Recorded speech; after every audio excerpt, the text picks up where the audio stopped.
American tarmac, the American racing team do go well, as Roberts sets his best lap of the morning to stay in 10th place, as Aegis gets the rear out, stepping out a little bit there through 19 as he now tackles turn 20.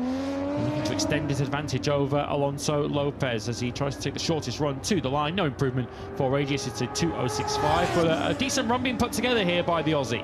Yeah, very good stuff from the number 81. Is he going to get turn one a little bit wrong? Yes, he is, but doesn't go down the road like his teammate, keeping it upright. So I think that is Aegis' session done, because he's obviously not going to get round in 1 minute 40. So that's as good as we're going to get from Aegis, but as good as we're going to get, and it's P1. That's a job done in terms of setting a decent rhythm at the end of the session for Aegis. This is Manu Gonzalez, of course, his teammate. Joe Roberts looks very strong in the first couple of sectors, doesn't he? Then loses a bit of time in the latter half of the lap, but good news for Roberts that he's able to set some personal and session best sectors in the opening couple. Guevara, good to see him back out on track. Those issues that we saw early on in the session, of course, yesterday afternoon as well, looked like they're potentially behind the Blue Crew Pramac squads. Guevara P16 at this moment in time.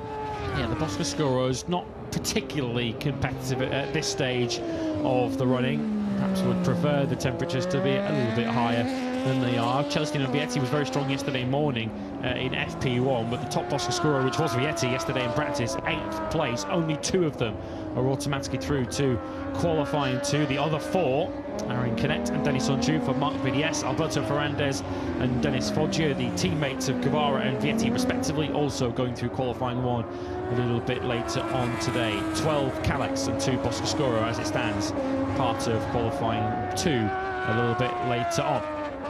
Yeah, there's that third split then for Roberts. Of course, tyre wear coming into effect, but lost around about half a second on that last lap, I believe, in that third split, and lost a chunk of time there as well. Alonso, a bit of a quieter session this morning for yesterday's runaway time setter. Tony Arbolino going really, really well. That second split puts Arbolino pretty much 4/10 clear, and then he goes above 4/10 clear with the fastest lap time from Aegis. Not sure whether Arbolino is just having a little bit of a mini qualifying for himself towards the end of the session. Look at that front end chatter on the front end of the number 80 of Alonso through turn 19. We know it's bumpy here, and Alonso keeping it all under control, but not under control is Danny Holgado, the championship leader. A crash for the number 96. Yeah, he's in the second sector somewhere, so won't be too far away from where Via crashed a few months ago. Arbolino down to a 2:06.159, so he will top FP2 and is pretty pleased with himself as he's dragging his knee along the ground on the climb up to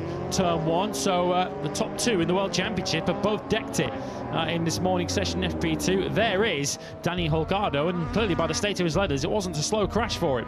No, hopefully we're going to get a replay. Good to see him walking away, of course. So this is coming into turn 7. Yeah, same corner as Via. Same corner as Via, same corner as Mario Aggi yesterday as well. And Ayumu Sasaki, of course, crashed there too at a similar time, and it looks like he just hit a little bit of a bump potentially for Holgado. Thumbs up, which is good news for the championship leader, but not the weekend that the championship leader would have wanted heading into qualifying so far. If the aim was to rebuild the Danny Holgado confidence in FP2, I'm not so sure it was a successful exercise. 10th place, which is better than it's been looking for Holgado so far this weekend. 8/10 off the pace of Arbolino, who did move the goalpost with that little mini qualifying simulation late in the session, but a crash to complete FP2 for the points leader, who we will see on track later on in qualifying 1. As we mentioned, there are plenty of riders in that Q1 session that could spoil Holgado's afternoon later on when we go qualifying in Moto 2. Make sure you're with us later on following Moto 3 qualifying, which is at 12:45 this afternoon. Q1 and Q2, of course, as always, immediately followed by the battle for the group positions in Moto 2, which will gear us up for the 3rd sprint of the MotoGP season, which gets underway 10 laps at 3 p.m. local time. Yeah, looking forward to that one later on, and I think looking forward to qualifying will be Senna Aegis as well. A great job done from the Aussie to stick it in second place. Only Arbolino, of course, in the latter stages going ahead of him. So it looks like compared to yesterday, we've got a much more competitive Moto 2 field. Of course, a lot can change heading into qualifying later on, but in terms of race pace and race rhythm, it looks like the chase have just closed down Alonso so far. Yeah, Alonso ended the morning doing low 2:07s. The only rider who was lapping faster than him at that time on the circuit was Arbolino, of course, with his fresher tyres. Of course, Senna H's last lap wasn't all that representative because we saw him going wide into turn 1. But the lap analysis will make interesting reading at the end of that session. And Gonzalez, a bit of a mixed bag for him too, wasn't it? 4th place in the end, but that did include a second turn 1 crash of the weekend. That came on the heels of him saying yesterday afternoon, I'm making too many mistakes around here. Made another one earlier on today. Alonso ends the morning in 6th on a 2:06.7. And a positive morning for Joe Roberts, who was just bumped out of the top 10 with that late improvement from Arbolino on his fresher rubber. With an up and down morning for OnlyFans American Racing, with Philip Salach having that bizarre get-off as he was trying to pull into the pit entry. Here's your fastest bike of the morning. Come on the Reds, you might be saying. Reds Fantic Racing fastest on this Saturday morning in Austin. Tony Arbolino on a 2:06.159. Just edging ahead of Senna H's right at the end of the session. Lopez 3rd, having led for most of it. Manu Gonzalez with that slip up at turn 1, 4th. Ahead of Barry Baltus, ensuring that both Fantics inside the top 5. Alonso is 6th ahead of Munoz, Vietti, Ortola and Holgado. The points leader did crash at the end of the session. Roberts via Ferrandez, Sasaki and Huertas next up. Wasn't a great session for Ethan Guevara, who spent most of it in the pits. Not a great step forward either for Mark BDS. Canet and Onchu 17th and 19th, leader side of Mario Anchi. Piqueras 20th ahead of Sergio Garcia, Jorge Navarro and Philip Salach, who had that fall entering the pit lane. Van den Gorberg 24th ahead of Furasata, Rueda, Eskridge and Dennis Foggia, the substitute Speed RS. So Moto2 FP2 completed. MotoGP up next with qualifying to come this morning. Don't go anywhere. It's FP2 up first in just a second.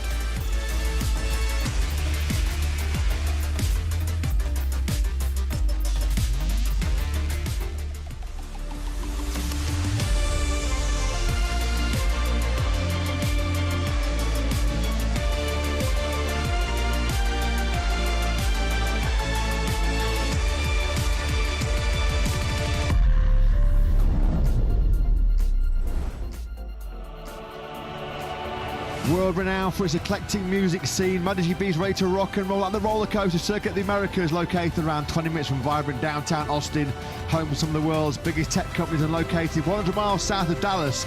Austin's motto is keep it weird, while the world's fastest riders are ready to keep it pinned on Sprint Saturday. It's time for MotoGP.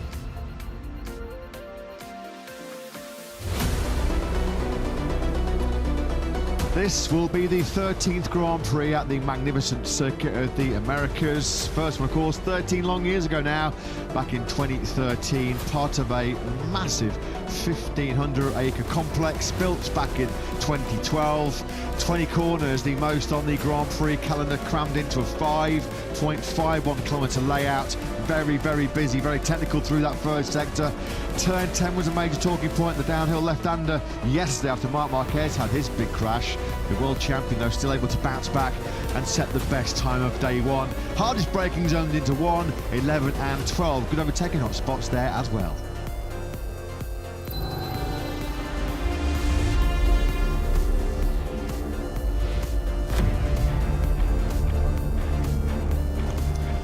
Good morning and welcome back to what is a rather chilly and cloudy COTA. After the scorching hot conditions which kicked off our round 3 in the 2026 MotoGP World Championship here in Austin, Texas yesterday, well, the temperature has plummeted somewhat. As you can see from these live pictures, no blue skies have greeted us this morning as we get set for a 30-minute FP2 session, and then ahead of what always are in COTA, 2 dramatic qualifying sessions, 15-minute Q1, followed then by a 15-minute Q2 to see who will be our 3rd pole starter of the new campaign, ahead of a 10-lap TSO sprint underway at 3 p.m. local time this afternoon, and who'll be on pole for our 20-lap Grand Prix of the United States here in Austin tomorrow afternoon. In the live music capital of the world, there's always a special buzz, a special atmosphere and a special vibe around this circuit of the Americas on what was once again a very eventful practice Friday. especially yesterday afternoon in the hour-long session where we decided our automatic 10 qualifiers for Q2. It was 9 crashes in that hour-long session. The most high-profile fall, though, yesterday was undoubtedly the ex-King of Kota looking to reclaim his crown this weekend. Reigning world champion, factory Ducati star Marc Marquez, a 190 km/h spill going through the 4th gear left-hander of turn 10 yesterday morning. Multiple scrapes and bruises and a bit of loss of skin for Marc on both arms as he looks to win his 8th Grand Prix here in Austin. Despite all of the morning drama, well, Marc delivered once again here at his beloved Austin. He did set the fastest time, a 2:00.927, saw him lead the way, going straight into Q2 with the very impressive Ayagura. What a time for Ayagura to find some form in time attack mode for the American-based Trackhouse Aprilia team. He was second. The Gian Antonio bet second, the world championship leader, Alex Marquez, Acosta, Martin Bagnaia, Marini and Bastianini. Those 10 have already got their places booked directly into Q2. Practice though, FP2 about to get on the way this morning in the company of Matt Burton and Lewis. So there'll be Jack Appleyard down in what is a very fresh pit lane compared to yesterday's ambient temperatures, which nudged over 30 degrees. Well, he's a little bit beaten up, he's a little bit battered and bruised, but once again here in Kota, Lewis, a marker laid down in the sand by Marc Marquez, fastest once again. And armed with some new rear aero for this Saturday morning in Austin as Ducati tried to take the technical fight to Aprilia as much as the fight on track. And yes, wasn't it just a very Marc Marquez kind of Friday, a dramatic crash in the morning. Of course, we saw from him here last year when he crashed in the wet in FP1 in pretty high-speed circumstances, but rebounded as the world champion so often does to set the fastest lap time when he was riding within himself a little bit, I think it's fair to say, in afternoon practice. Even with that, he was able to go quickest, but there is a pretty large chasing pack still snapping at his heels. Yeah, Marc Marquez fastest on a Friday for the first time since the Mazzano Grand Prix over in San Marino. At the back end of 2025, there were only 2 riders yesterday that managed sub 2:01 laps, one of them being the very impressive Ayagura, who said he's been urging himself to be a bit more aggressive, get a bit more attacking on a soft rear tyre. Well, he delivered, and perfect timing as mentioned in Trackhouse Racing's home Grand Prix. Agura is one of several fallers, one of those 9 fallers yesterday at turn 18. It was his best MotoGP Friday. First time he's ever opened his account in MotoGP on day 1 inside the top 3. Looking in fantastic nick, Lewis. And we've always been thinking, haven't we?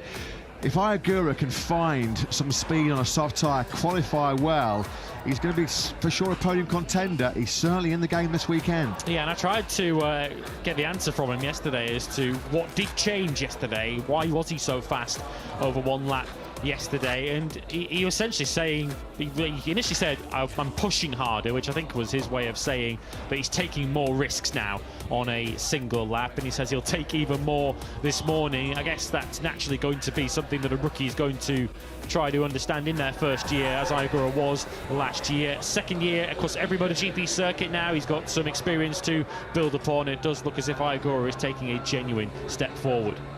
There is the special American Grand Prix helmet design, the pop art design from Fabio Di Gianantonio, who once again, he has built up some real strong momentum, hasn't he, in the early part of this 2026 campaign. Pole position he was 7 days ago down in Brazil. He backed it up with a great fight for the sprint victory of Marc Marquez. Then on the podium, wasn't he, in the Grand Prix. Digia is the GOAT. Well, will he be here this weekend in Austin? Really good start to the weekend for Digia. Again, one of several fallers yesterday. He was down in that practice session at turn 11. Third quickest with a 2:01.114, just ahead of fellow Italian Marco Bezzecchi. P4 for Bears, 4 consecutive MotoGP victories, looking to make it 5 over 20 laps here in Austin tomorrow. Yeah, as you can see, it's not been it's been since 2014 that anyone has won the first 3 Grand Prix of a season. Marco Bezzecchi, I guess, facing the acid test for himself and Aprilia here this weekend. Can they beat Marc Marquez at Marc Marquez's historically favourite venue, the Circuit of the Americas? Flew a little bit under the radar, I think it's fair to say, Marco Bezzecchi yesterday. Of course, there was so much going on elsewhere in practice today, with riders falling left, right and centre, as you mentioned. Bezeki wasn't one of them, and secured a comfortable passage through to practice and to Q2 in fourth. Pecco Bagnaia also booked his spot, perhaps not as comfortable, but in the end Bagnaia got the job done. Yeah, and that's the most important thing as far as the Developed MotoGP World Champion is concerned. He looked very, very good, actually, did Bagnaia. If you delved into the lap-by-lap analysis yesterday on the medium rear tyre and over a distance runs on race pace, Bagnaia was probably top 3 contender without any question. I'm delighted for the Ducati factory team that he did get into directly into Q2 in 8th place, because he said yesterday if he hadn't done, he'd have trashed the place. He'd have been really, really angry. That was how desperate Pecco was to find himself in Q2. He did it with a 2:01.371. It was really, really close once again, wasn't it? The top 10 down from Mark to Enea Bastianini, split by just 6.5 tenths of a second on what's been a pretty disappointing weekend so far for Tech 3 KTM, with Maverick Vinales sadly having to withdraw from the action yesterday. A bit of good news, more positive news, was delivered by the Beast, straight into Q2 for just the 4th time in 24 appearances on the KTM RC16. Bruno, Balaton, Park and Catalunya at the only other 3 occasions previously has he done that. And we also have had Pedro Acosta, as he so often does, leading the KTM charge in 6th. Yeah, and he's got his support, as you can see. Shark mode engaged for Pedro Acosta, who certainly looks like he's back in the game here this weekend. Didn't suggest that he's quite on Buriram level when I put that to him yesterday, but certainly much closer to it than he was at any stage in Brazil. And ensuring that 4 of our 5 manufacturers are represented already in qualifying 2 is this man, Luca Marini, who booked his place in Q2 with a 2:01.4 to put his Honda in 9th place at the venue where he took his first MotoGP podium, as you can see, and his best ever result to this day in MotoGP. He was due that one yesterday with Luca Marini. The 28-year-old Italian had a monumental late scare, didn't he, on a fast late lap, losing the rear going through turn 18. I think Luca was counting his blessings that he didn't get pitched into orbit on that one. Good to see him. We talked about how much of a direct pass into Q2 was a boost for fellow Italian Bastianini. Luca Marini advancing directly into our 2nd qualifying session for the first time in 6 Grand Prix. Last time Luca was able to get himself safely through on a Friday was the Phillip Island Grand Prix in Australia. Well, it's your final call to predict the USGP pole lap time. Do you think we're going to get a sub 2-minute lap here this morning in the cooler conditions? You can just see the big American flag there, the stars and stripes. It's cool, it's very, very chilly, and it's because there's a bit of a stiff breeze blowing around this parts of the outskirts of Austin. A 2:00.927 was yesterday's fastest time. What do you think is going to be the best pace in qualifying later on this morning? Well, have a dabble. Yeah, it's going to be around that 2-minute mark, isn't it, by the time we get into Q2. Yeah, it was blowing a gale yesterday evening after practice came to a close. Certainly the MotoGP field would have been glad that they weren't out practicing in that. The cowboy hats that myself and Jack were provided with on Thursday morning would have been blown halfway into downtown Austin, given how stiff the breeze was yesterday. So perhaps not quite the same challenge had they been running at that sort of time of the day, but certainly completely different conditions. When MotoGP were out practicing yesterday, the track temperature was 49 degrees. When Moto2 were out on track a few minutes ago, the track temperature was a good 20 degrees cooler than that. Yeah, it is a fresh start to Spring Saturday. Not expecting it to get anywhere near the scorching heat we had here yesterday. Who else caught the eye then on day 1 here on Friday? Jorge Martin impressing once again despite a get-off at turn 12. He did say, as we expected, with that recovering left wrist injury when he had recent surgery on pre-season, he was certainly struggling in the hard braking zones into left-hand corners. He locked the front, then he going into the first gear, turn 12 yesterday. Minor blip for the 2024 world champion. Still able to get himself through into 7th place. Didn't fully if he was like getting the best out of Michelin soft rear tyre yesterday. And there are always, doesn't matter where you go, does it, on planet Earth, there are pockets of Aussie fans who find their way to come and roar on their favourite Jack Miller. Jack was a pretty respectable 16th yesterday, putting in more crucial development mileage on the new V4 powered Wisdar M1. And Miller, a 2:02.242 yesterday, was just a couple of tenths behind the fastest Yamaha rider out on circuit, which was Fabio Quartararo. The Yamaha is just so hamstrung by a lack of ultimate top speed around this circuit. They are generally 4 of the 5 or 6 slowest bikes through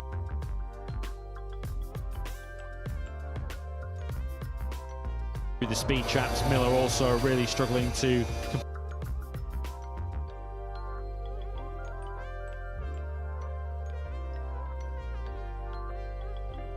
completely nail this first sector, which we're completing now on board with Pedro Acosta. That is Frankie Morbidelli directly in front of us. Certainly a rider who caught the eye in a negative sense yesterday, did Frankie. He was second slowest of the 21 that took part in practice. Yeah, down at the first corner in practice, looked a little bit perplexed with that one. Yeah, his poorest Friday since the opening Grand Prix in Qatar in 2024, when he was nowhere near full fitness, and was he recovering from a severe concussion in the pre-season. There is Anea Bastianini on the number 23 bike. Gunther Steiner was smiling yesterday afternoon, despite the bad news of losing Maverick Vinales on day one here, as Marco Bezzecchi goes on the inside of the Tech 3 KTM. Yeah, once upon a time we wouldn't have seen that happening, seeing a KTM being absolutely monstered by an Aprilia down the main straight, but that's how MotoGP has really changed in 2026. Certainly one of the big strengths for Aprilia now is top end speed, and it's almost become a weakness for KTM, in part down to the aero configuration that they're running this season. To try and improve their cornering and manage their tyres better, they've sacrificed a bit of top speed as a result. Yeah, crucial as well how you get off that low gear turn 11 to get the slingshot down that 1.2 kilometre back straight. Longest on the Grand Prix calendar, just 60 metres longer than the seemingly endless start-finish straight in Mugello. Mugello, of course, is where we produced the fastest ever top speeds in Grand Prix history. So the early laps being fired in here on this cool Saturday morning in Kota. A 203.316 has immediately put the Gian Antonio in early control. You can just see right now Fabio Di Gian Antonio is just in that groove. So much confidence, so much belief, but once again he was there right inside that top 3. As we pick up Ayagura, you know you're doing a darn good job around Coach when the only rider quicker than you in a MotoGP session is Marc Marquez, who is honing in on an 8th Grand Prix success here at his beloved circuit of the Americas in Austin, Texas. He stepped up yesterday on a soft tyre. We're going to see the same in Q2 a little bit later on this morning from the Japanese star. Of course, it is a home Grand Prix for the Trackhouse team. Justin Marks, I believe, is due here today, the owner of the Trackhouse squad. They've got one rider in Q2 and one rider at the moment in qualifying 1 for the 3rd Q1 in a row in 2026. Raul Fernandez will be part of that session. Not as desperate as it was for him at this stage of the Goiânia weekend last time out, but once again, Fernandez requiring a big 15 minutes in Q1 in around 45 minutes time to have any hope of starting towards the front of the grid. He was talking big yesterday about his pace on the medium rear tyre. Felt like he was certainly top 5, top 6, went out on the worn medium. A little bit of a return of his pre-season gremlins, he said yesterday, where we heard him talk constantly about the fact that he was struggling on this new RSGP to get anything out of a soft rear tyre. He kind of dispelled that sort of theory, didn't he, in round 1 when he qualified 3rd on the front row in Thailand. But yeah, as I was just mentioned, 16th on the grid last time out in Goiânia, and once again finds himself in our opening qualifying session. So let's hope that he can reverse what was a pretty average qualifying down in South America last weekend. He's doing a pretty good job of it so far this morning, as you can see on the timing screens. Fernandez currently in P5 and on course at the moment to maybe knocking Didier off top spot. Yeah, with the cooler conditions, it's no great surprise to see so many out on the soft front tyre in this morning session. We've only got 3 of the 4 Aprilias. That's Fernandez, Bezzecchi and Martin out there on the medium front at the moment. Everyone else is on the soft front, and everybody bar 3 or 4 riders at Zarco, Marini, Acosta and Bezzecchi are the only riders on the medium rear at the moment. Everyone else is on the soft. Yellow flags out in sector 4, which is right where Fernandez is. Always his teammate. His teammate Ayagura has gone down. It's the second fall of the weekend then for Agura, who went down at turn 18 yesterday. So Ayagura just down the final corner, 18 yesterday, 20 today. So he's fast, he's very rapid here in Kota, but a couple of spills very uncharacteristic of Agura, and he's not really a rider who you associate with throwing his motorcycle towards the gravel traps on a regular basis. This is such a challenging circuit though, isn't it? The circuit of the Americas. We heard on Thursday the king of Kota, Marc Marquez, saying you need 3 different riding styles to nail this one. This is Agura you just clip the curb maybe on the inside of the final corner, but either way, so easy to do in any kind of condition, so easy to make a mistake because there are so many different challenges that are thrown in front of you here. He just picked up the throttle there, hadn't he? Agura on the exit, just take a little bit too much weight off that front tyre. Well, we've seen already, haven't we, the new Ducati Aero, which is catching the media's eye down in pit lane. It's certainly catching the eye of Jack Appleyard as well. And how is Marc Marquez shaping up after his big crash at turn 10 yesterday? Well, we can find out from the boss, Davide Tardozzi, who's with Jack. Yeah, obviously great news. Marc out there once again this morning, which a lot of us feared might not be the case after that big crash around 24 hours ago. So how has he woken up this morning, Davide? I imagine a little bit sore after yesterday. Yeah, it's a bit sore. Obviously, the right arm is the one that, the shoulder on the right is not perfect, and even the arm this morning, but it seems that it's not so bad. But we are really confident he can do a good race. In terms of that rear aero that we see for the first time today, just interestingly, neither rider is on it at the moment. Very much an Aprilia-style aerodynamics package. Now, once upon a time, Davide, Ducati would lead the way when it comes to aerodynamics, when it comes to progression. Is it fair to say that you guys are playing catch-up in aerodynamics to Aprilia now? Because it very much looks like what we see on screen with Marco Bezzecchi.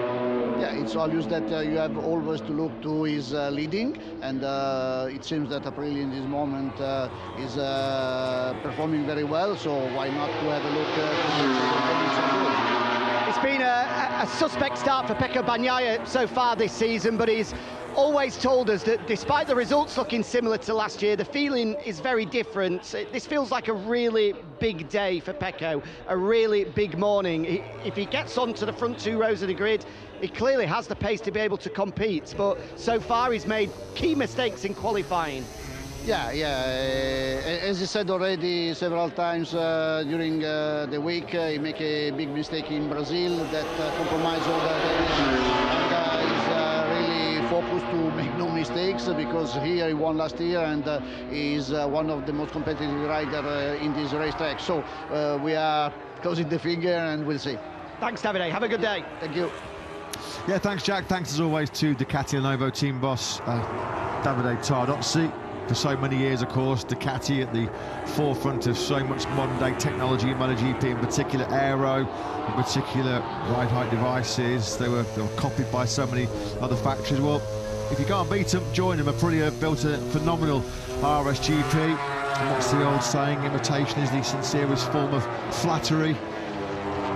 I'm sure the motto is for Gigolini. Well, it's working for them. Yeah. Let's give it a go ourselves. It's part of the game, isn't it? Everyone's trying to push the boundaries, and as Jack mentioned so often, everyone was looking in the direction of Ducati as the reference from a technical point of view, but there's been so much research and so much brain power put in Noali at Aprilia to try and move the goalposts and move the game forward, and it certainly appears as if they're doing that at the moment. And I think Ducati will really relish this challenge. They've been the clear dominant factory for so long, but they've definitely got a fight on their hands at this stage of 2026. Some Texans fans there missing former Aprilia star Aleix Espargaro. And while we're talking about the veteran Spaniard who's still very much involved in MotoGP, of course, test rider for the factory Honda team, Marco Bezzecchi is the first Aprilia rider to lead the MotoGP World Championship in 4 years since Aleix did it after the Argentina Grand Prix back in 2022. Back in the Trackhouse garage is Agura.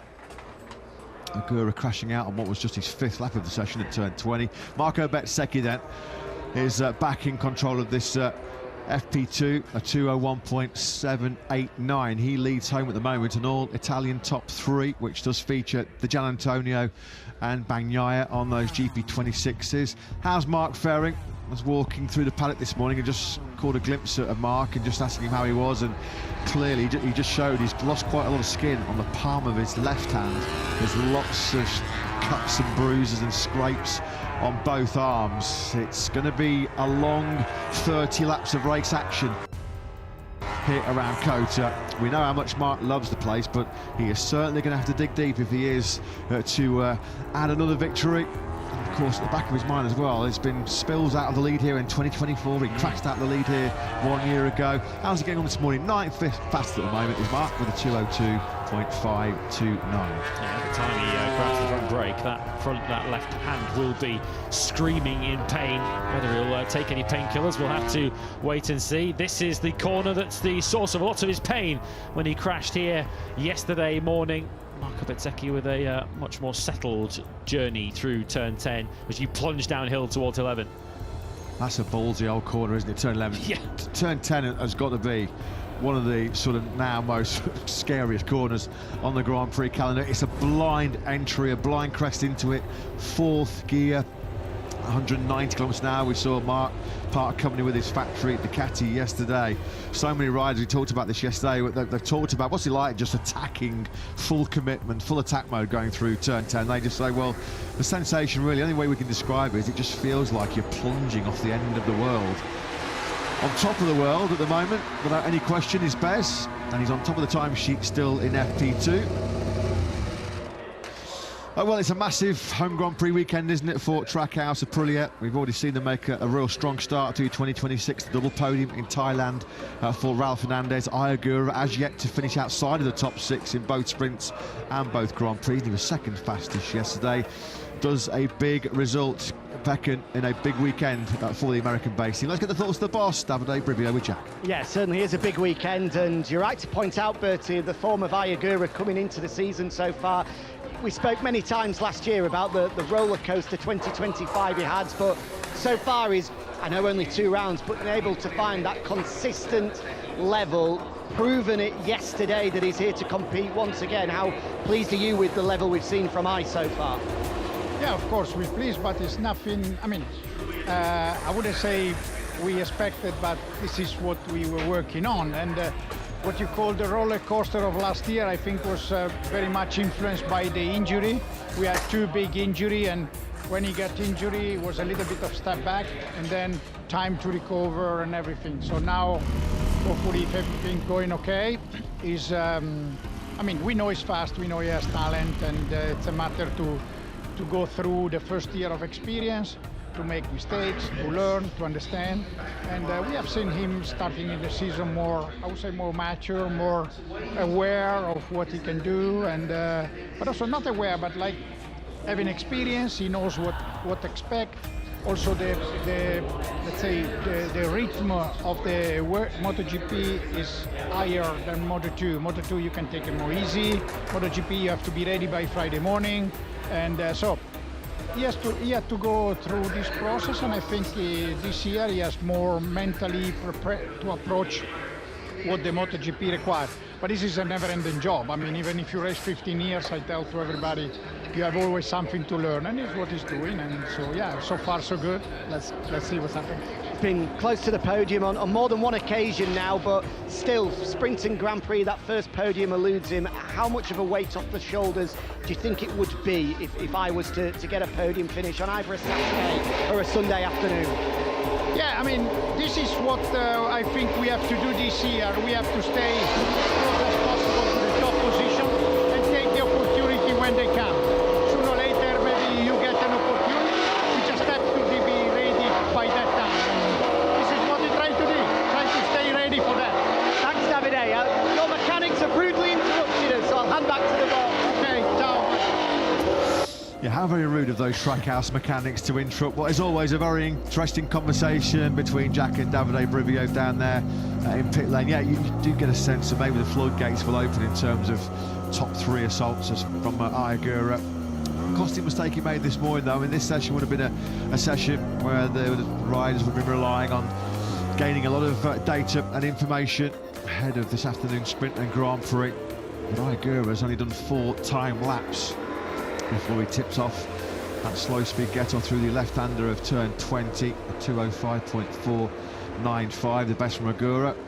Wasn't able to quite pull off a miracle save like Loris Baz did all those many years ago in MotoGP. The best stage I think we've ever seen. He was, I think it was a crash, and then somehow yeah, went on for an age, didn't he was a tall, lanky old fellow, was Loris, and yeah, he dug the elbow and dug the knee in, and somehow he found himself back upright and on 2 wheels. Somehow managed to keep himself. That was somewhat 9 years ago now in qualifying for Loris Baz, who's had some baggers experience lately. And of course, it's the Baggers World Cup debut weekend. They go racing later on following the TISO sprint. So once we go off the air for the sprint later on, make sure you stay where you are, because we have some further racing to come. Certainly enjoyed watching those on track in qualifying yesterday. Well, here is your top Ducati rider in the World Championship so far this year, Fabio Di Gianantonio, and he's showing exactly just why he has got himself up into 4th in the rankings after our opening couple of Grand Prix. Right in the thick of the battle for the top 3 once again here in FP2. How are some of the Yamahas getting on? Some eye-catching performances from our MotoGP rookies at the moment. Moreira for Pro Honda LCR, he's in 8th place. Less than 7/10 away from Bez. Toprak Razgatlioglu, Triple World Superbike champion, in 12th place. I think it's going to be lights out very, very shortly for race 1 over at the Algarve International Circuit in Portimao. So if you want to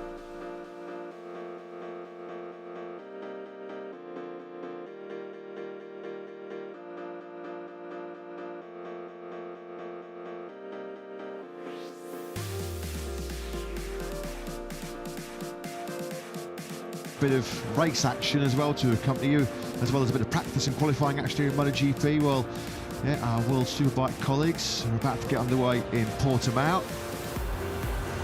The roller coaster and the rodeo both showcasing the very best on 2 wheels this weekend.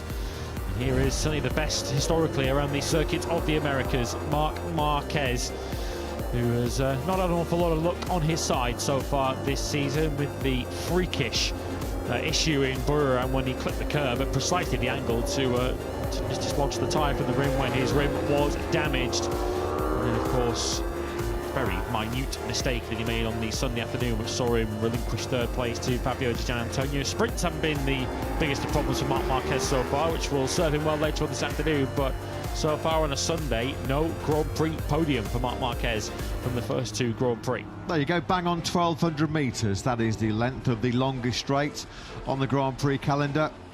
As mentioned in the build-up, this Circuit of the Americas track is built over a sprawling 1,500-acre complex. It is massive, 20 corners, lots of hard braking zones, lots of fast change direction. It will come as no surprise to all of you watching at home that this track design was heavily influenced by a certain 1993 500cc world champion Kevin Schwantz.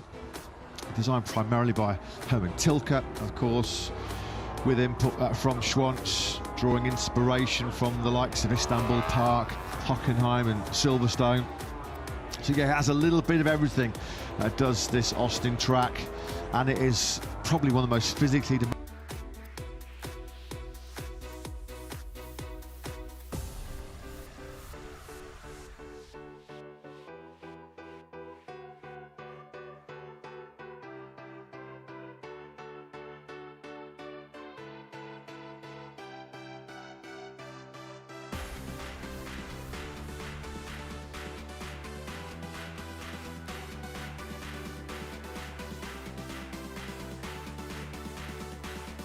Circuits on the Grand Prix calendar. I think, Lewis, these riders are going to be quite relieved that there's about 10 degrees lobbed off the ambient temperature here today, because when it is hot and when there's so many busy sections, sector 1, lots of hard braking zones, fast change of direction, it really is punishing, taxing on the old body. Yeah, you have to be the ultimate all-rounder around a circuit like this. That first sector in particular, of course, it's not just a change of direction on the bike, because you've got to maneuver your body from one side to the other. You're very much part of the machine through that first sector, and if you've got a motorcycle that doesn't handle particularly well, it will make that job extra difficult. With his physical issues already to grapple with, is Fermin Aldeguer, who of course returned from his broken femur last weekend in Goiânia, and I guess back-to-back Grand Prix in Goiânia and in Austin, Texas. Not the ideal welcome back to MotoGP for Fermin Aldeguer, but doing a solid job so far. He was 12th at the end of practice yesterday, just a 10th off back-to-back Q2s.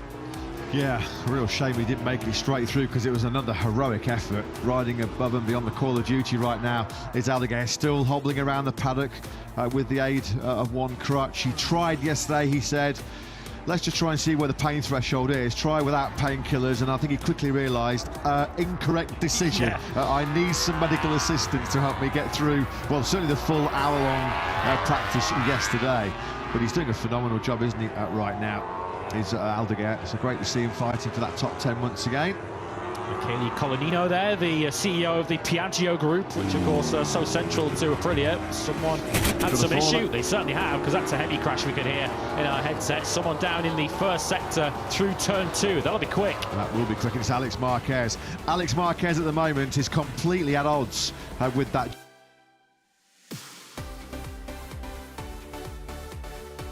GP26.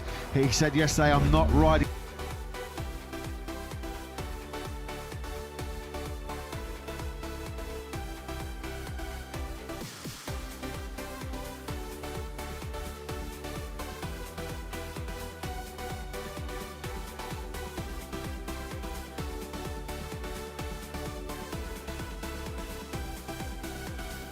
Naturally, I'm overthinking things, struggling to stop the bike. This is going to be a fast one, isn't it? Down the hill goes Alex.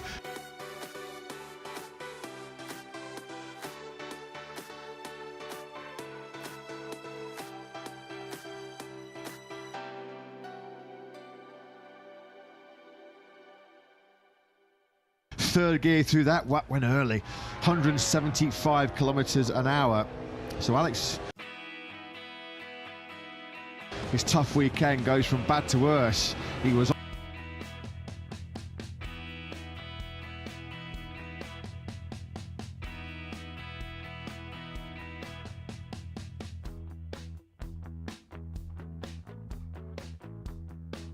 on the floor at turn 1 yesterday afternoon, and now he's on the deck at the first corner here this morning.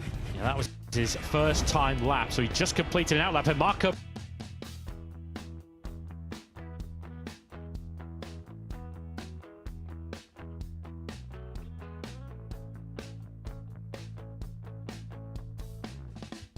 Bezzecchi is also down. The World Championship leader has had a problem too. He's also down in the first sector. So with the CEO of Piaggio watching on, he's seen his lead horse go down in the latter stages of this FP2 session, of course, with qualifying coming up right around the corner.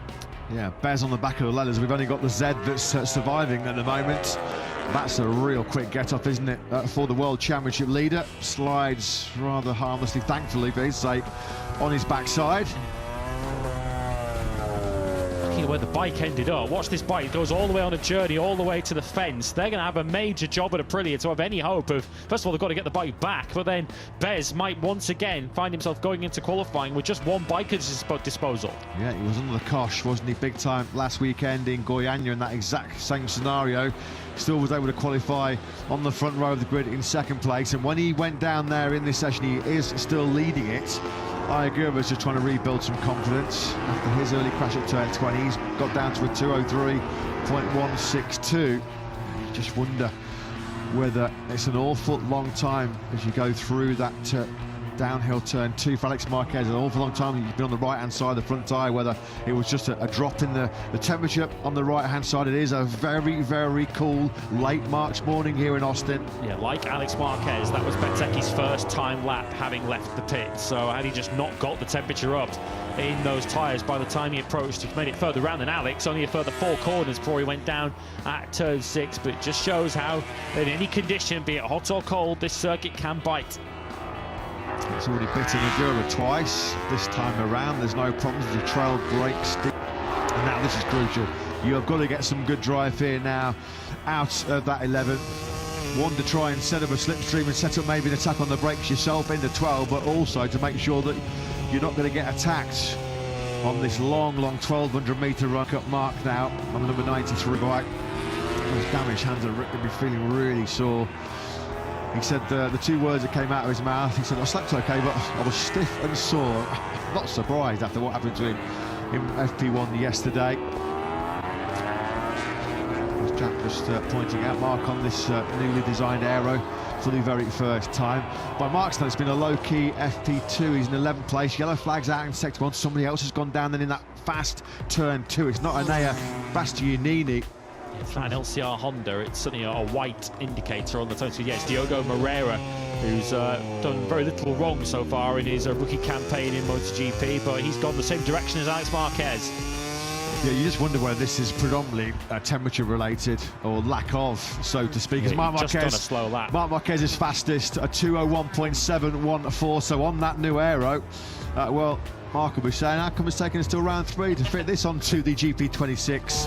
Mark then a 2:01.714 back in P1 here in Austin. We still haven't seen any sight of Diogo Moreira, but the yellow flags are still out at turn 2 in the first sector, which isn't going to inconvenience Pecco Bagnaia as he now makes his way through the third sector. And in many respects, this session isn't really the key session for Bagnaia. It's Q2, of course, fluffed his lines on the first lap of qualifying 2 last time out in Goiânia, when he should have been starting much higher up the order than the 11th place that he started from. Yet to start from the top 10 of a Grand Prix so far this year, Pecco Bagnaia. Q2, huge for him.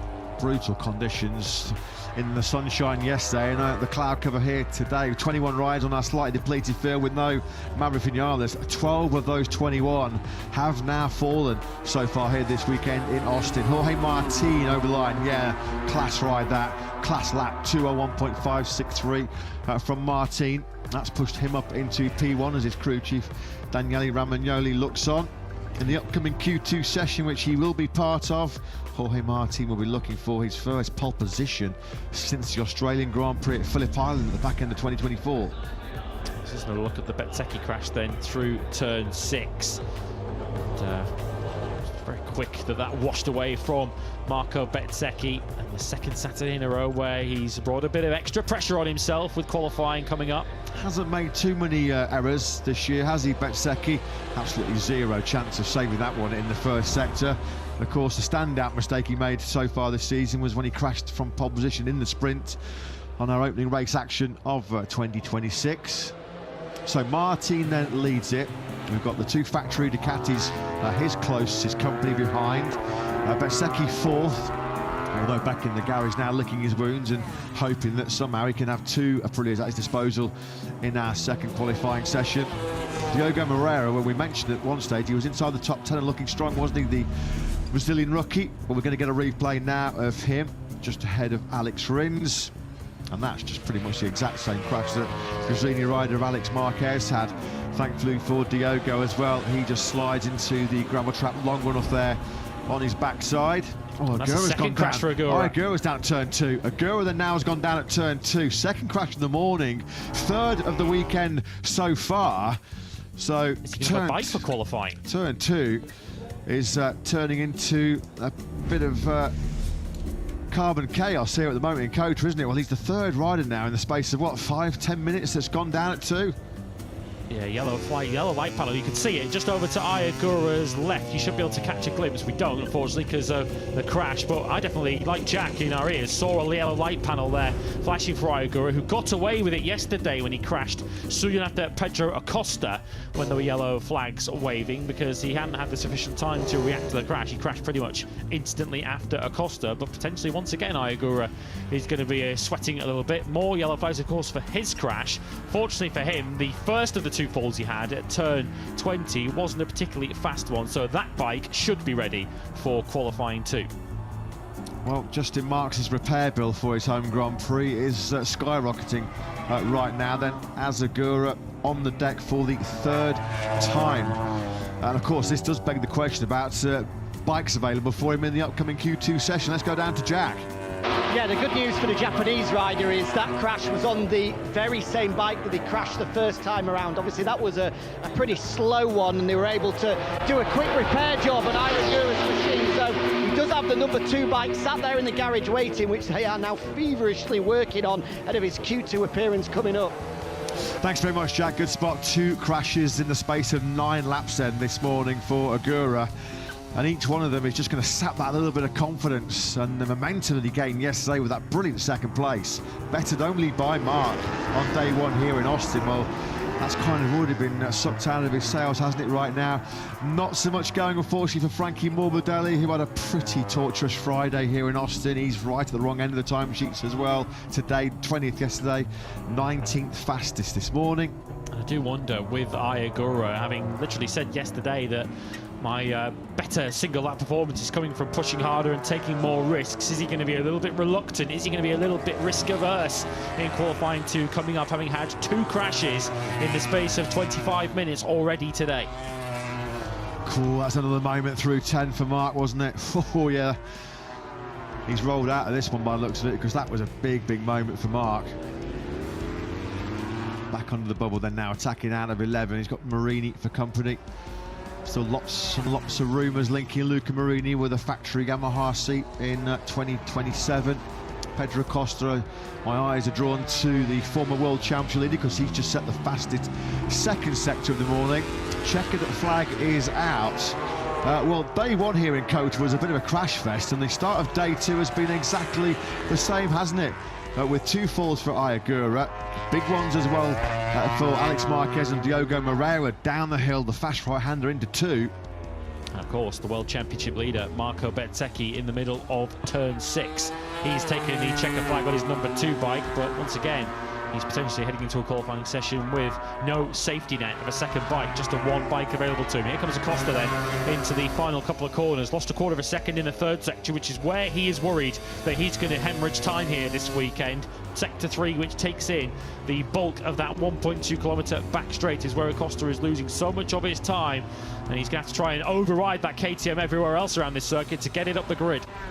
Yeah, he said yesterday, like several riders did, just couldn't quite get the best out of a Michelin soft rear tyre. Godfrey Neumeister, the KTM CEO, embracing the local Texas culture here with his Stetson on. Yeah, Costa said if he's going to have any chance of fighting for the podium in the Sprint and Grand Prix today and tomorrow, has to find himself qualifying inside that top 5. Otherwise, it'll be adios podium hopes as far as he's concerned. His words, not mine. Never discount Acosta when we're riding here in Austin. Led his first ever MotoGP race very early on in his Premier Class career back in 2024. He's going to end that session, or he has ended that session, in 6th place. Jorge Martin, well, he's a bit concerned about how long he might be able to hang in the fight, particularly over the full distance of 20 laps tomorrow. The main concern is that recovering left wrist, which he had pre-season surgery on just a few weeks ago. This was the big moment as he rode on the inside curb there for Mark. A bit too greedy there, wasn't he? Yeah, good morning, Mark. How are we doing through turn 10 this time around? Well, he said yesterday he was too optimistic. He completely, as he so often does, he just said it was the crash yesterday morning, completely my fault. He immediately, because he loves Austin so much, went into autopilot mode, didn't he? He loves the left-handers, particularly the fast left-handers where you really have to be aggressive, you really have to muscle the bike around. Look at the suspension decompressing there, and he's just along for the ride on the horsepower rodeo.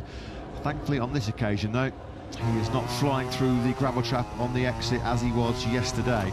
And he's once again in the game as we rode on board there with Mark. Fastest yesterday afternoon, 2nd quickest this morning. This has got a very 2024 feel to it, hasn't it? The top of the timesheets, Martin, Marc Marquez and Pecco Bagnaia, your top 3. Yep, 2 factory Ducatis and 2 factory Aprilias inside the top 4. Gian Antonio 5th from 1st of the KTMs. Pedro Acosta 1st of the Hondas was Joan Mir in 8th place. We'll be seeing him shortly in qualifying 1 after he was the odd one out in 11th yesterday in practice. And a shout out once again, top Yamaha this morning in free practice 2 was Toprak Razgatioglu up in 15th place.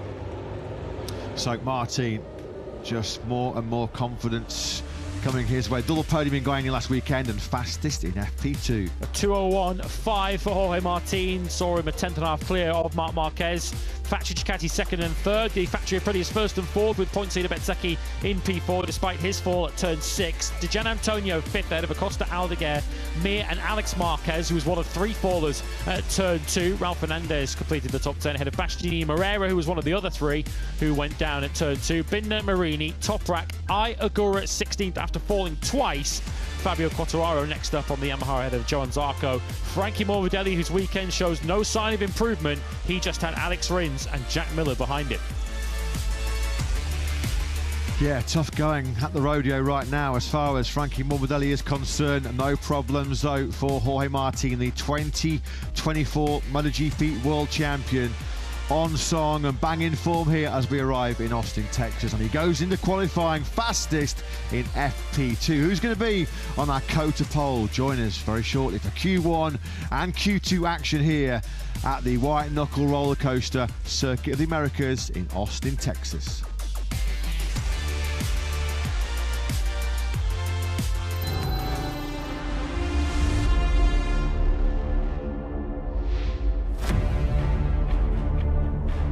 Welcome back once again to Austin. Welcome back to Texas. It's the Red Bull Grand Prix of the United States. We have been to Southeast Asia, we've been to South America.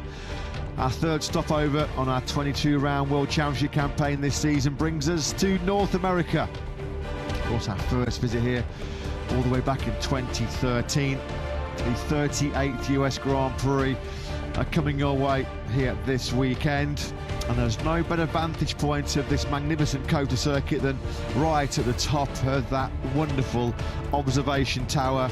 252 feet is the highest vantage point you can have, a proper bird's eye view. 25 floors, 419 steps if you're not lazy enough to take the elevator right up the way to the top. It'll get the heart rate flowing, won't it? Heart rate's about to go through the roof as we go MotoGP qualifying in Q1 and Q2 here in COTA. In our opening session will be Joan Mir, Fermin Aldeguer, Ralph Hernandez on the podium twice in Buriram, Johan Zarco and fellow Frenchman Fabio Quartararo, Jack Miller, Diogo Moreira, Toprak Razgatlioglu, Brad Binder, Frankie Morbidelli, and all four Yamahas in this opening 15-minute session completed by Alex Rins. As you saw there on the graphic, we'll just clear it off. Those already through into Q2, your top 10 from yesterday afternoon. World champion Marc Marquez, Agura, the Gian Antonio, Bezzecchi, the world championship leader, Alex Marquez, Acosta, Martin, Bagnaia, Marini, Bastianini. Jorge Martin just led FP2. Agura second fastest yesterday, P2 yesterday, but two crashes already this morning in what was a very eventful FP2 for the Japanese rider. And world championship leader Marco Bezzecchi has also been on the floor this morning. He was down in that 30-minute FP2 session at turn 6. Wakey, Fermin Aldeguer, a big yawn inside the box. Maybe still a little bit of a jet lag. He's going to have to be wide awake there now to try and get himself through into this second qualifying session. Fermin Aldeguer, close, wasn't he? Very, very close. We just saw briefly Joan Mir there, didn't we? He was only 0.03 of a second away from Q2, and only 0.04 behind him was Aldeguer.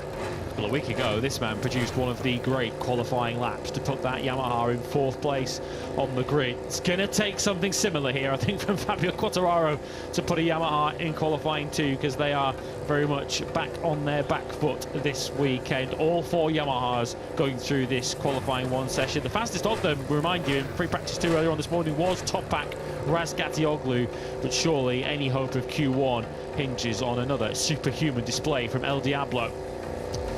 Well, qualifying so far this season has been a bit of a mixed bag as far as Trackhouse Aprilia's Ralph Hernandez is concerned. A brilliant front row to kick off the campaign over in Buriram, which really was a platform for his stunning round 1 success.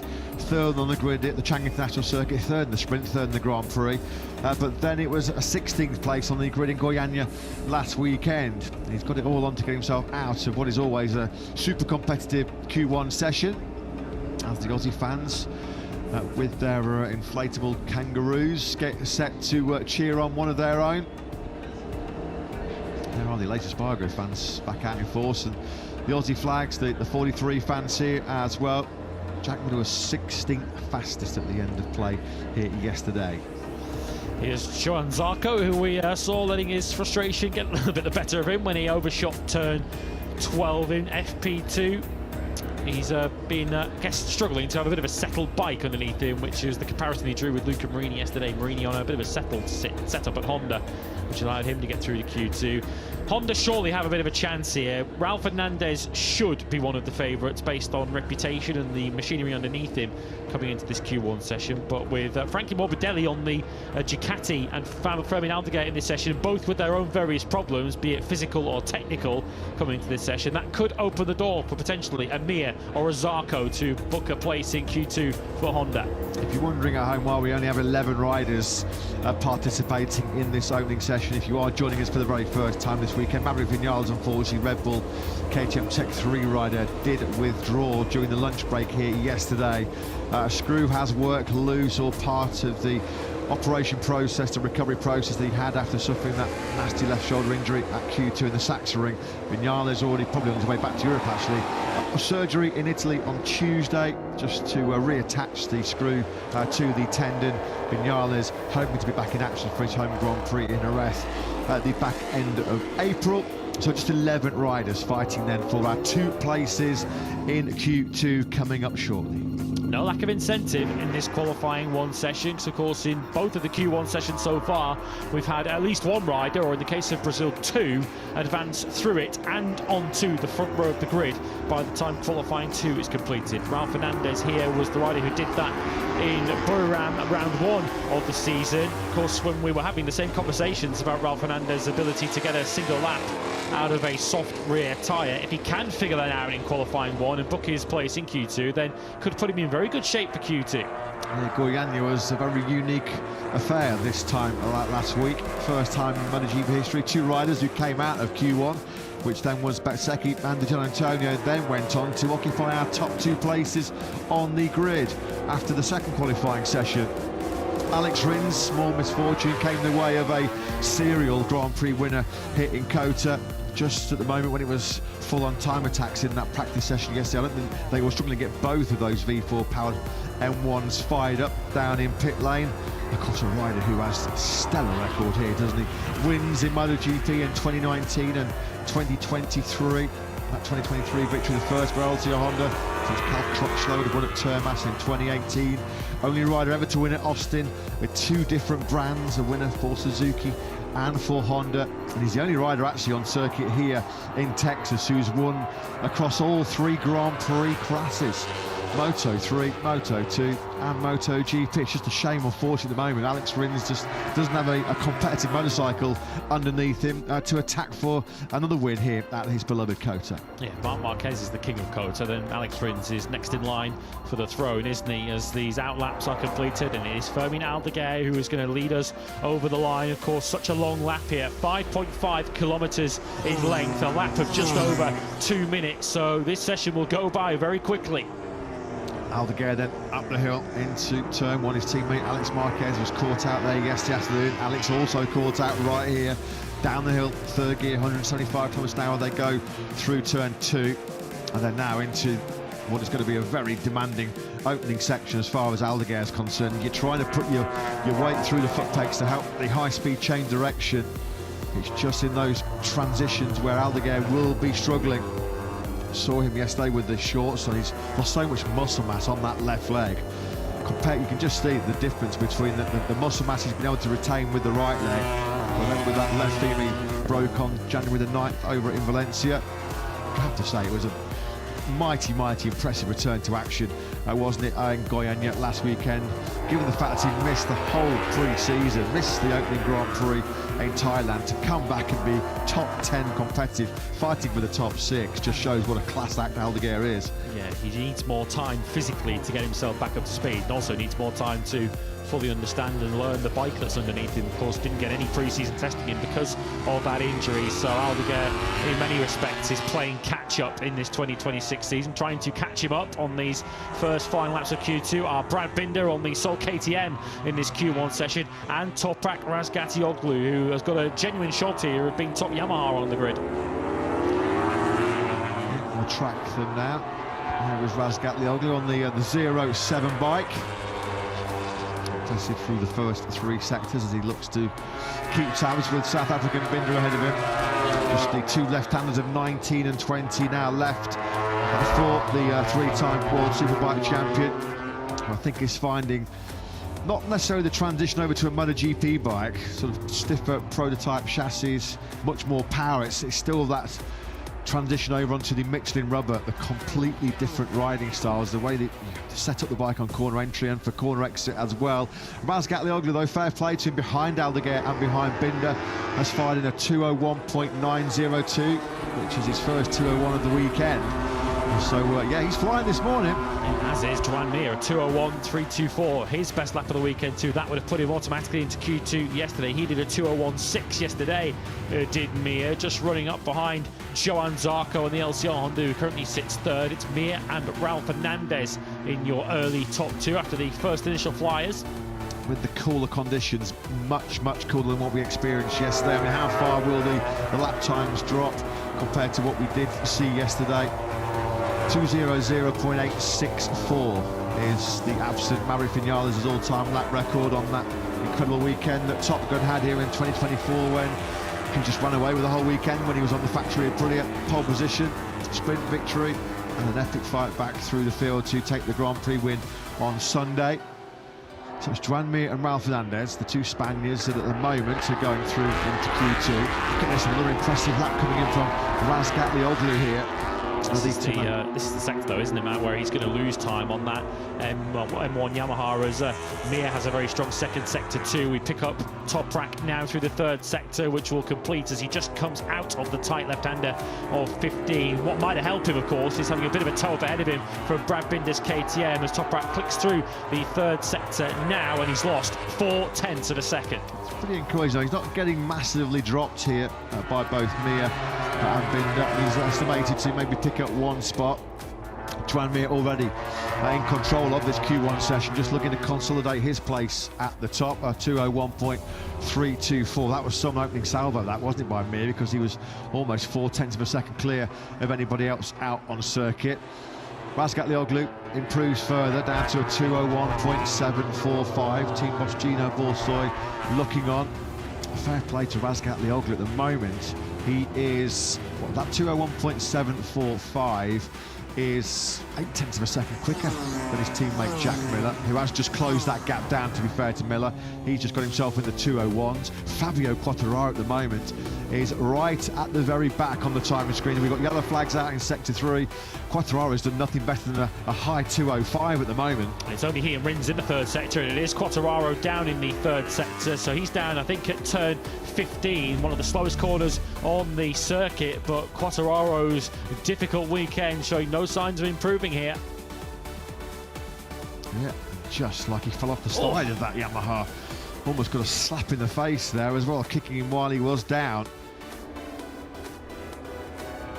It's like he just had the moment. There was enough to sort of just throw him off the side of the bike, and that was it. He was along for the ride. So at the moment, Fabio Quartararo, halfway through this Q1 session, he's been able to quickly remount the bike and get back to pit lane. But as it stands right now, this can't have happened too many times in his MotoGP career. Fabio Quartararo will be starting outside of the top 20.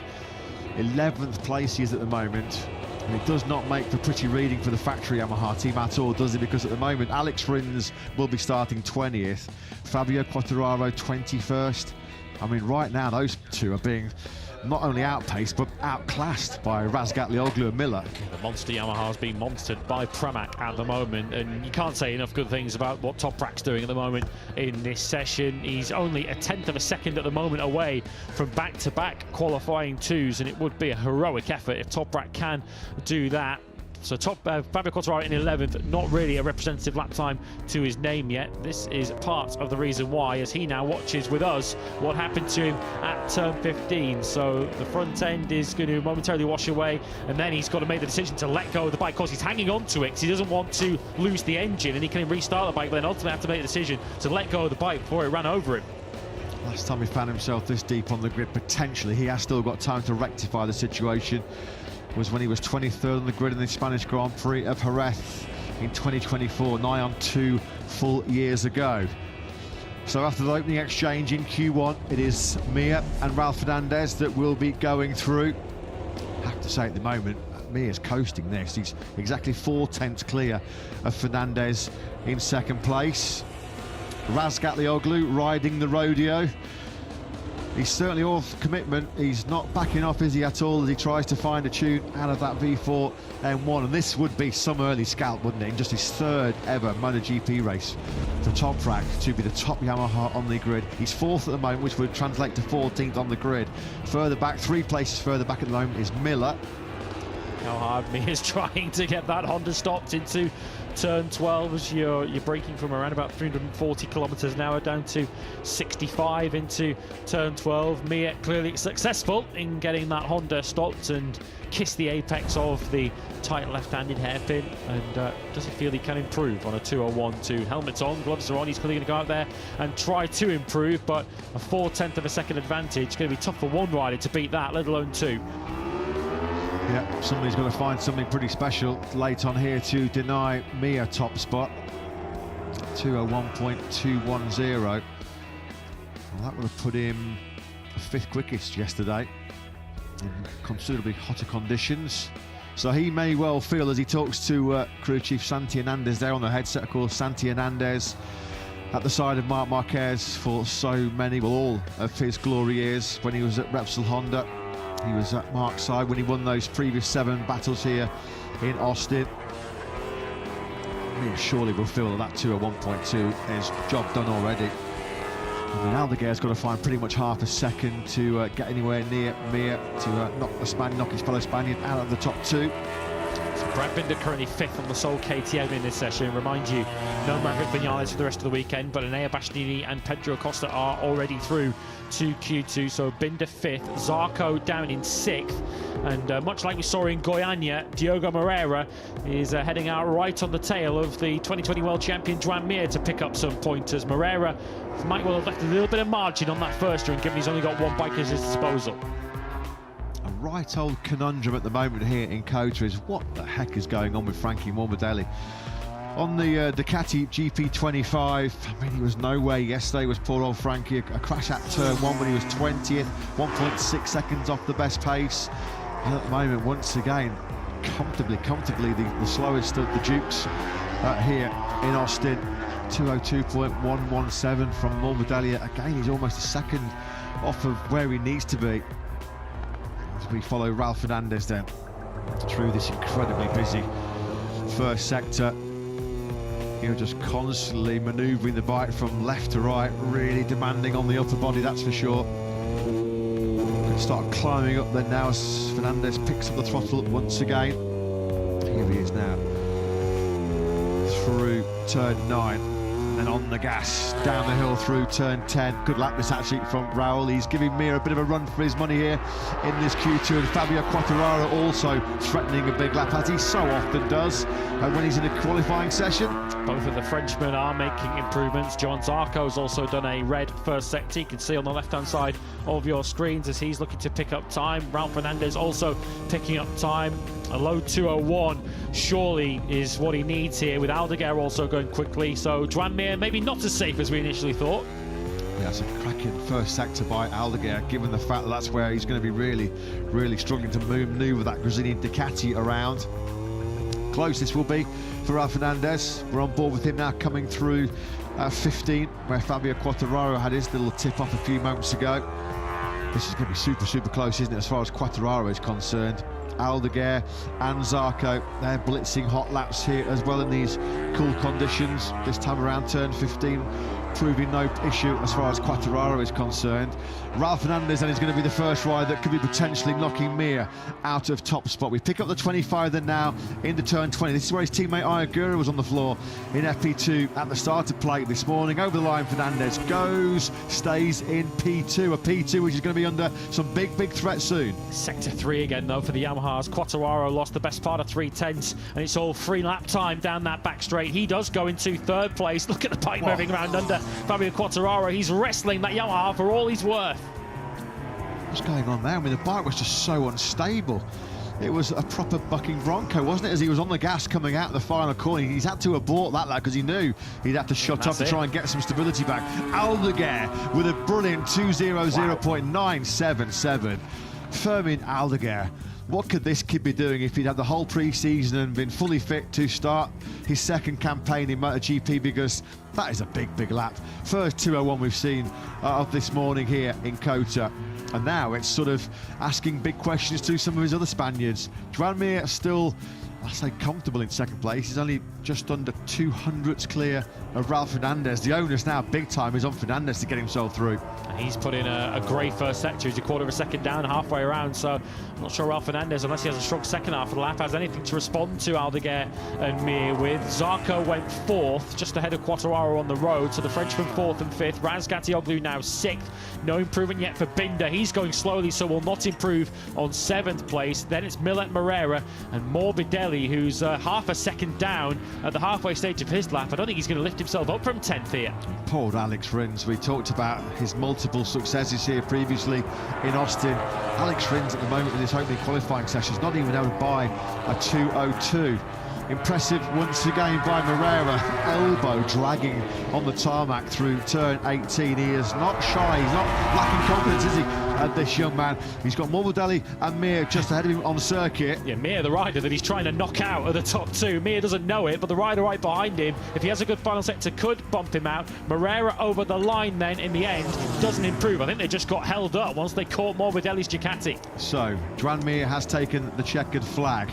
Moreira moves up into fourth place.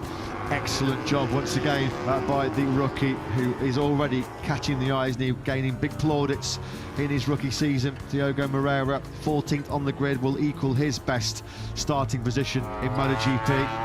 Alex Rins is head down. He's just set his personal best first two sectors of this session.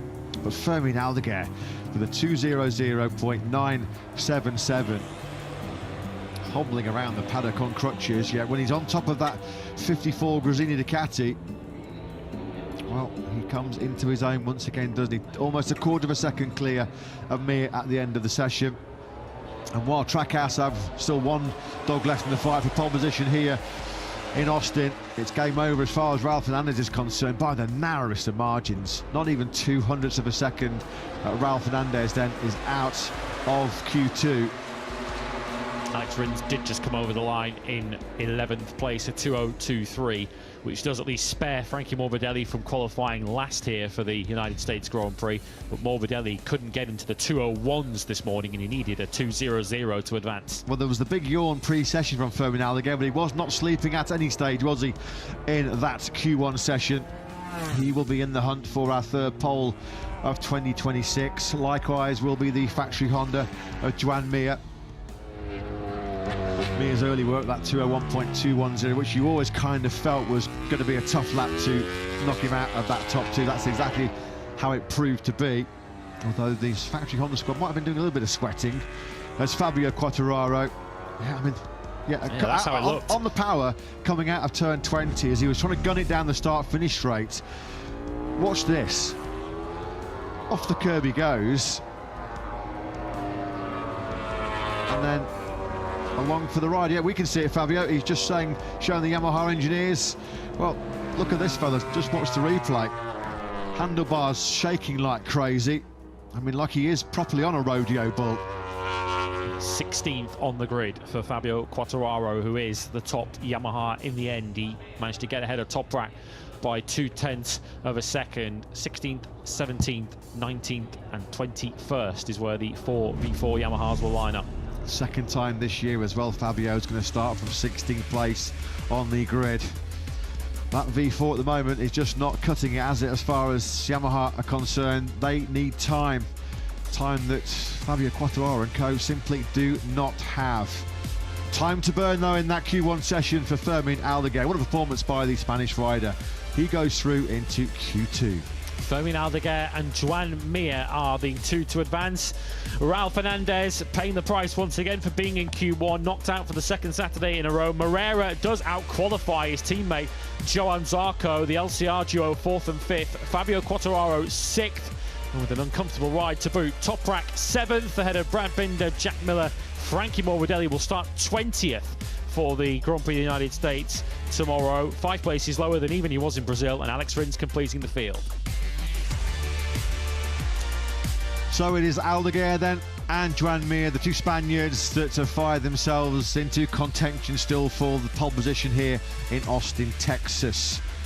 Don't go anywhere, because there's going to be something special brewing here at the rodeo up next live in Austin, Texas, as we're going to find out who is going to be on pole position in round 3 in 2026. Aldeguer tops your Q1.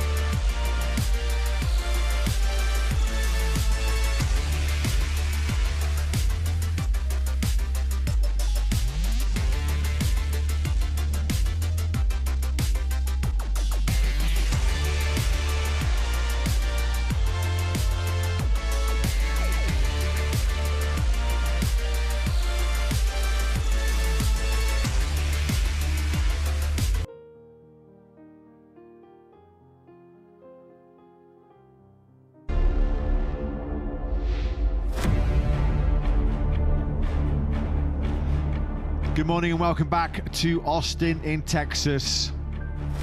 We are set for what is traditionally some of the most dramatic 15 minutes of the entire Grand Prix weekend. We have rocked up at the rodeo. Time for the world's best riders to tackle one of the world's best circuits here. It's the Red Bull Grand Prix of the United States, round 3 in 2026. As tomorrow, over 20 laps at 3 p.m. local time. The big question, can Marc Marquez finally reclaim his crown as the King of COTA? He's tumbled out of the lead in 2024 and in 2025. He tumbled out of early contention in our opening practice session here yesterday. But Marc has been, as always here in Austin, supremely fast and looks like the big favourite going into this afternoon's sprint, over 10 laps, and the main Grand Prix over 20 laps here tomorrow. Marc Marquez led the way on day 1 with a 2:00.927 despite the big crash yesterday morning at turn 10. Joined in this second qualifying session by Ayagura, an up and down weekend here at the roller coaster for the Japanese rider. Fast, very, very fast, but already 3 crashes in the column for the Trackhouse Aprilia rider.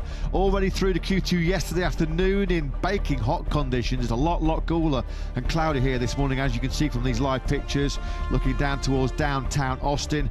Fabio Di Gianantonio on pole position in Brazil last weekend. World Champions leader Marco Bezzecchi, who had a tip-off at turn 6 in FP2. Alex Marquez, Pedro Acosta, Jorge Martin, Pecco Bagnaia, Luca Marini and Enea Bastianini. Those 10 were already safely through to Q2 yesterday. Pecco Bagnaia, of course, the Grand Prix winner here last year. And also vying for pole position here in the United States is Fermin Aldeguer and Juan Mir. The two Spaniards have just come out of what is always a very tough Q1 session. He is a serial winner around COTA. So many times he has also qualified on pole position, has he, Marc Marquez. But he is in pain. He's going to have to do it the hard way. He's going to have to grit his teeth if he is to get back on the top step of the podium here in Austin. Sporting a new rear aero update this morning was Marc on the factory Ducati. That was some shots we grabbed of him in FP2 this morning. The 33-year-old Spaniard inside the top 3. A session this morning was led by Jorge Martin on the factory Aprilia. Pole here last year then was the Marc Marquez with a 2:01.088. And he's going to be a big contender. Many people's favourite Lewis to find himself back-to-back poles at his beloved Austin. Yeah, none of those lap times you saw for the previous pole sitters on the bottom right corner of the screens are going to cut the mustard in this Q2 session. We've already been in the 2 minutes earlier on this morning with Fermin Aldeguer, a 2:00.9 already. Giddy up, did you? Ride the rodeo. Well, he was called De Goat earlier on this morning by one of his fans in the grandstand. So Fabio Di Gianantonio with his support, and I don't think he needs it at the moment with the kind of form that Digi's in. Yeah, he said ride the rodeo to pole position. Well, those fans will certainly be hoping he can do, because if he does, it'll be a brilliant qualifying week as far as the VR46 Racing Team rider is concerned, for just the second time in his MotoGP career. Last weekend in Brazil. Fabio Antonio was on pole position. Comes here in great form, doesn't he, as well? The 27-year-old Italian. Double podiums in 2 of the last 3 Grand Prix. Just a little block this morning as far as Bez is concerned. Winner of our last 4 Sunday Grand Prix. Trying to be the first Italian to win the first opening 3 rounds since his mentor Valentino Rossi 25 long years ago now, all the way back in 2001. So many records that once again can be beaten by Bez in the Grand Prix here tomorrow. One of them being, if he leads the first 3 laps of tomorrow's encounter, it will be a new record in the top class for successive laps at the front of a Grand Prix. He's led the last 101 in Portimao, Valencia, Thailand and Brazil. You do feel, though, that there's some very, very fierce and stiff competition coming his way this weekend from Marc Marquez, obviously, but certainly from the opposite side, that factory Aprilia garage, Lewis. Yeah, Jorge Martin was fastest in free practice 2 earlier on today. We'll find out in this Q2 session what sort of shot Marco Bezzecchi has at breaking that Jorge Lorenzo record, because he has to be starting on the front row of the grid if he's going to lead from the first lap here this weekend, as he has in the last 4 Grand Prix. So Q2 underway then, the battle for pole position, and the all-time lap record, which has been held by Maverick Vinales for a couple of years on a 2:00.864. Surely that is about to be beaten. There are the fans at the top of the observation tower. There's been so many falls so far here this weekend. I think we're up to 13 of our 21 remaining runners who've fallen off so far this weekend here in Austin. Let's go down for an update on where riders are at. 1 or 2 bikes for Q2. Jack? Yeah, I'm sure, as you guys have mentioned, just like last week, Marco Bezzecchi, the World Championship leader, having to do it with only 1 motorcycle. The same goes for Alex Marquez as well. Ayagura, fortunately for the Japanese rider, 2 at his disposal. Rather interestingly as well, this man on screen, Marc Marquez, and teammate Pecco Bagnaia, after only 3 laps on that brand new aero. They love it. They're out to do their time attacks with it attached to both machines. Yeah, well, it's obviously working an immediate treat as far as the factory Ducati team are concerned. Thanks very much, Jack. We just saw a replay of the aero, the new aero that was fitted to Mark and Pecco's GP26s this morning. So will Mark be on cloud 9 and make it 9 pole positions here at Austin in Texas? Certainly going to be one of the big contenders, isn't he, as we get the early running done here.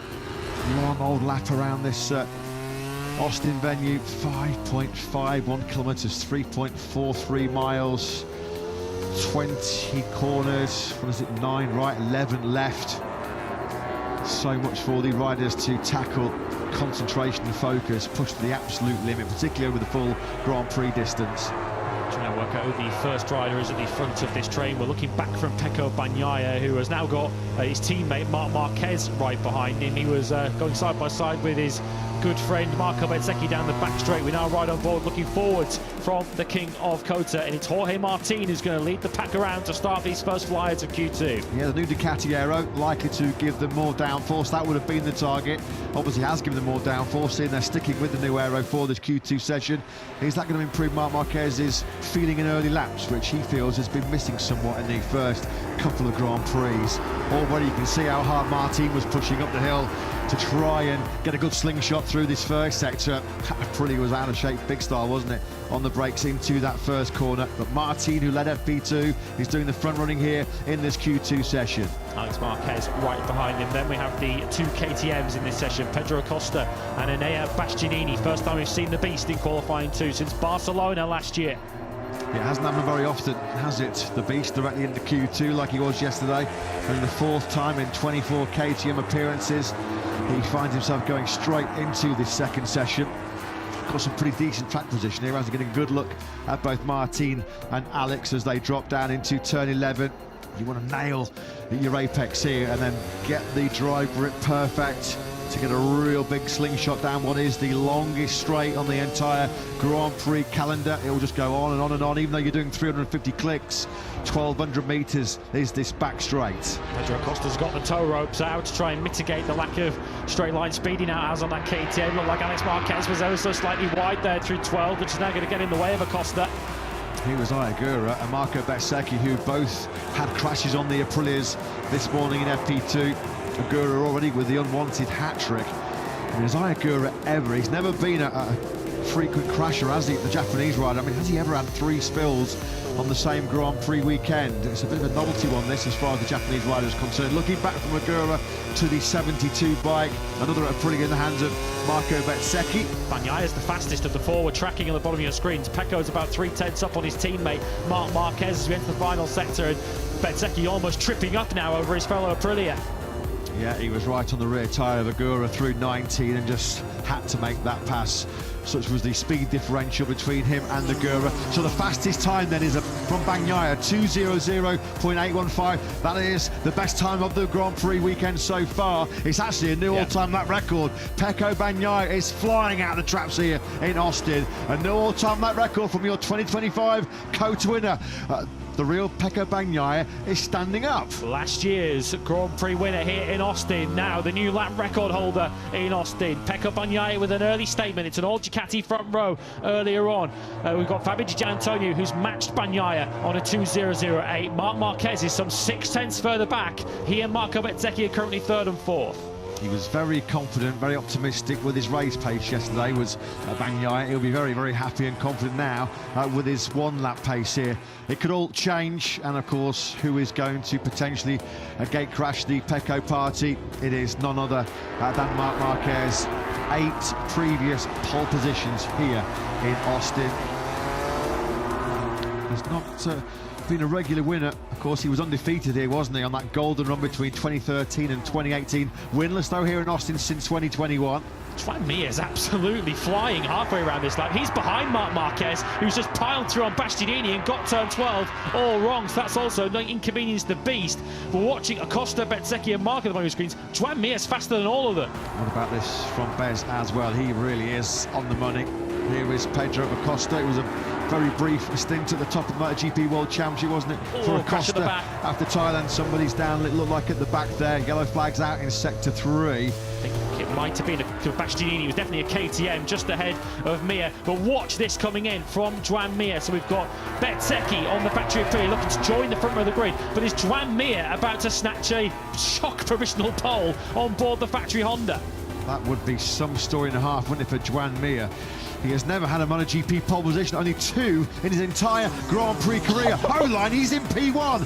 Now this would upset the apple cart, wouldn't it? Juan Mir, who has had to come through Q1. Look at that down in the factory Honda garage. They can't quite believe it. He's decimated what was the all-time lap record, held for what, 5 minutes, 3 minutes by Pecco Bagnaia at 2:00.591.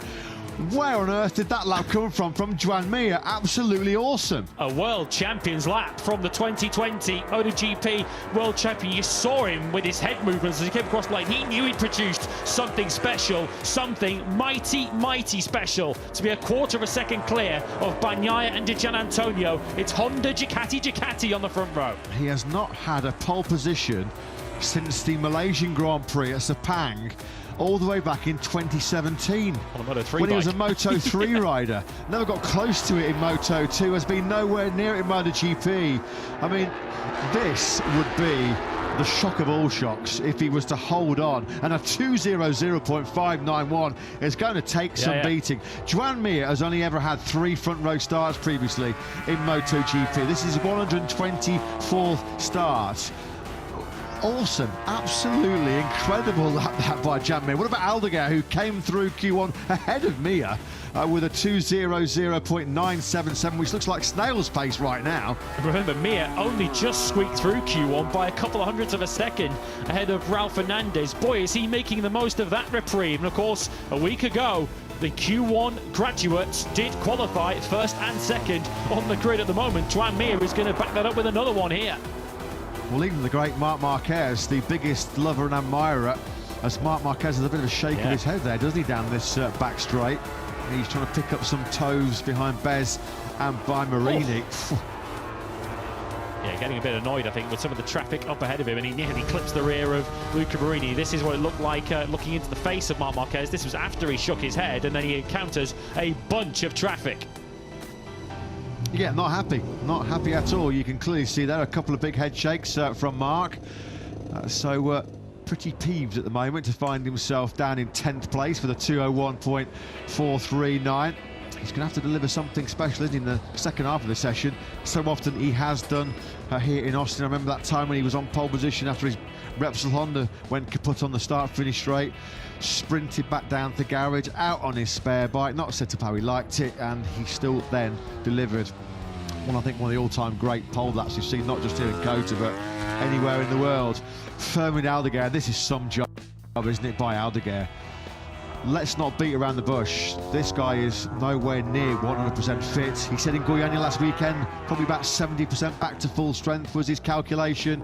Well, at the moment, maybe calculating a spot on the front row of the grid, which would be some bonus, this, by Aldeguer. To be anywhere near the front row is a phenomenal performance. Being qualifying too, I think, is impressive enough for Aldeguer, given what he's having to overcome at the moment. He's middle of row 2 at the moment, in between Bezzecchi and Acosta. Martin 7th at the moment, ahead of Alex Marquez and Luca Marini. So Marc Marquez in 10th. He and Agura, who were 1st and 2nd yesterday, are currently 10th and 11th. And suffice to say, that would be surely the lowest Marc Marquez has ever started in Austin. Yeah, I'd imagine that Trackhouse, the message has been to Agura, we don't really need a third crash of Saturday morning here in Austin.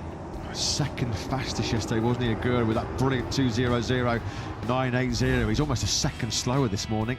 This is the traffic that Marc Marquez came across. Very nearly ran straight into the back of Marco Bezzecchi. I think that's Marini ahead of them on the other factory Honda. It is Luca Marini, and Marc Marquez just threading the needle there into turn 12. And I think some Spanish swear words being uttered. He wanted to make a point there to Marco Bezzecchi, but Bezzecchi snuck past him on his right shoulder.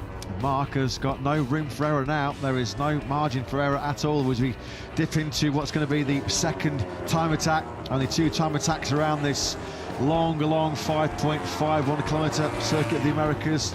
The F1 MotoGP stewards led by, of course, our former colleague Simon Crafart. They're going to be having a look at that one in the stewards' office. Pecco Bagnaia, who is already second with a 2:00.815. How hard was Pecco pushing that Michelin front tyre down the hill into turn 11? The 1.2 kilometre back straight he goes. He's all on his own, is Bagnaia, coming up on a lot of traffic, which has already inconvenienced Marc Marquez. And now Pecco Bagnaia on the second factory Ducati is now coming up. These are all on outlaps up ahead of Pecco Bagnaia.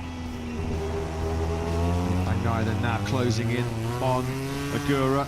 It's all pretty much one line through here. Very hard to make any progress. Really difficult to make any kind of progress as Pecco Bagnaia stuck in a bit of rush hour traffic here, isn't it? Yeah, and it's gone. It has gone. At the moment, there's no major damage. This has been a rather frustrating affair, hasn't it, this Q2 session, as far as the factory Ducati team are concerned.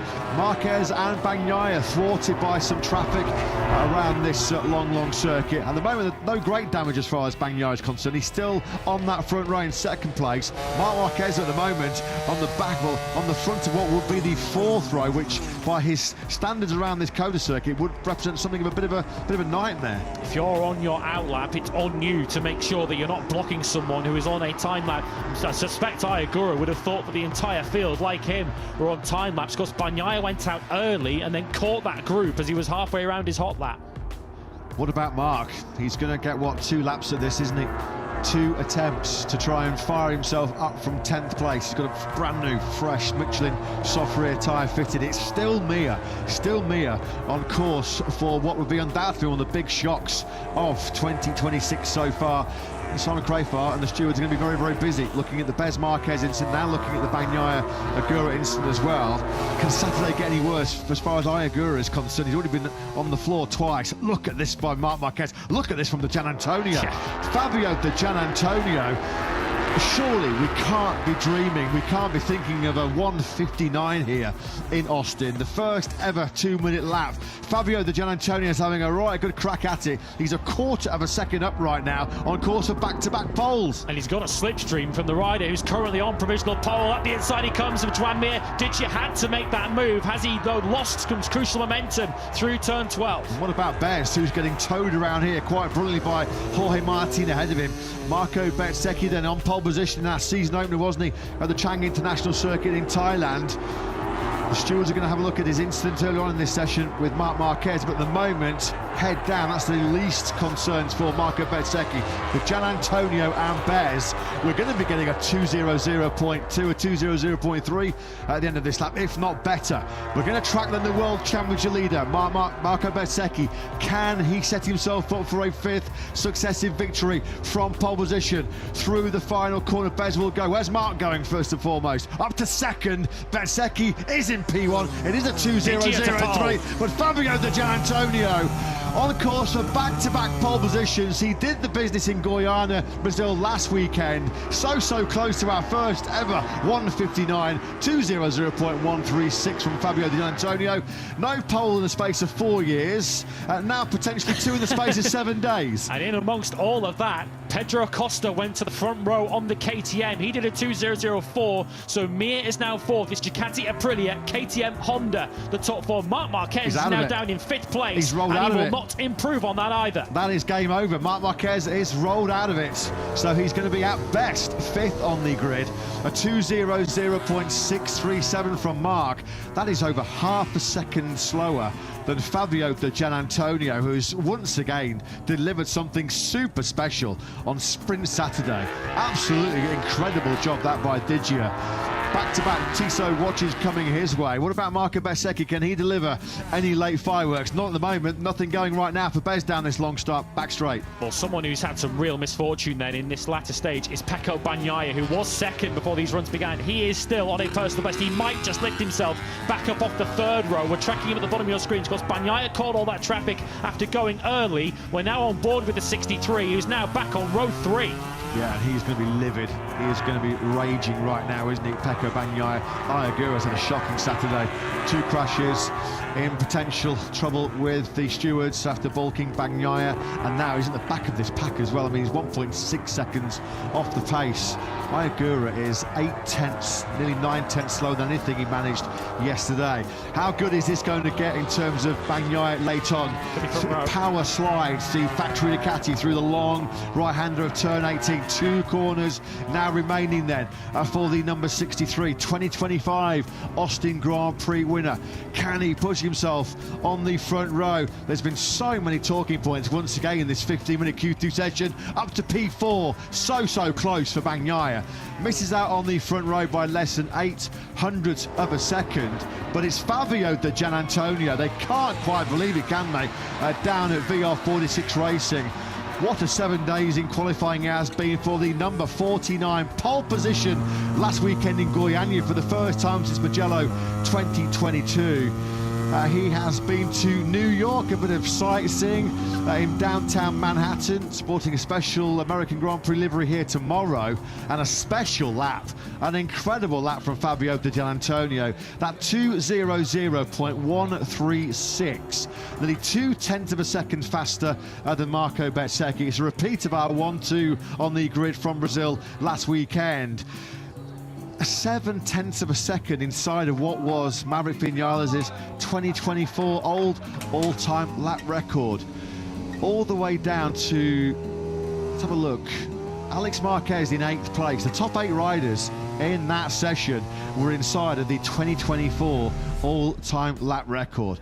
What a session. Cota has delivered once again. So this is Marc Marquez after he'd rolled out of it. Is he then going to get in the way of someone? He almost distracts and gets in the way of Enea Bastianini. Marc Marquez is wagging his finger saying, don't be looking at me, Enea. Enea's got his own problems then with Marc Marquez. There are so many riders who are going to be pointing fingers in various directions after a fraught Q2. Yeah, you can see there the right leg in the air as far as the beast is concerned. I think Mark said, I gave you plenty of room there. Left you ample room on the inside. I was just thinking of Cal Crutchlow there. Don't point at me, sort of thing, as Mark was going through. Claudio Domenicali looks so. That was some session, wasn't it? A session top once again. What a week in qualifying it's been for Digia and VR46 Racing. I'm sure Jack's got a jubilant boss, Pablo Nieto. Yeah, an unbelievable week for the VR46 squad, and Fabio Di Gianantonio back-to-back pole positions for the first time in his career. And what a lap that is as well. A 2:01. Did you think you had that in the locker? Oh yeah, amazing. We are working very, very good. I don't know what can I say, because making 2 poles Brazil and here, We know that here is very, very difficult, but we did it. Now we have to be focused on the race, but I have to say congratulations to him because very, very good. Great job, well done. Thank you. Yeah, phenomenal job. This is Fabio Di Giannantonio's 189th Grand Prix appearance. It's only his 4th ever pole position at a circuit there, which we mentioned this weekend. He does go very, very well at. Podiums in Moto3, Moto2 and last year in MotoGP. Never had back-to-back podiums in his MotoGP career as Fabio Di Giannantonio.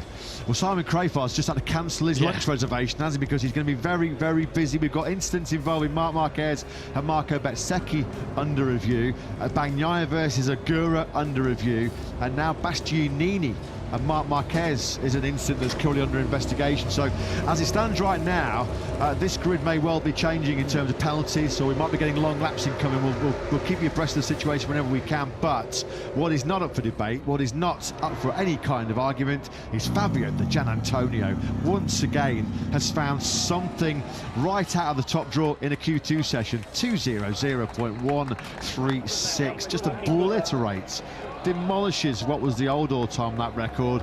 Back-to-back poles in MotoGP. No wonder that smile is as wide as Texas.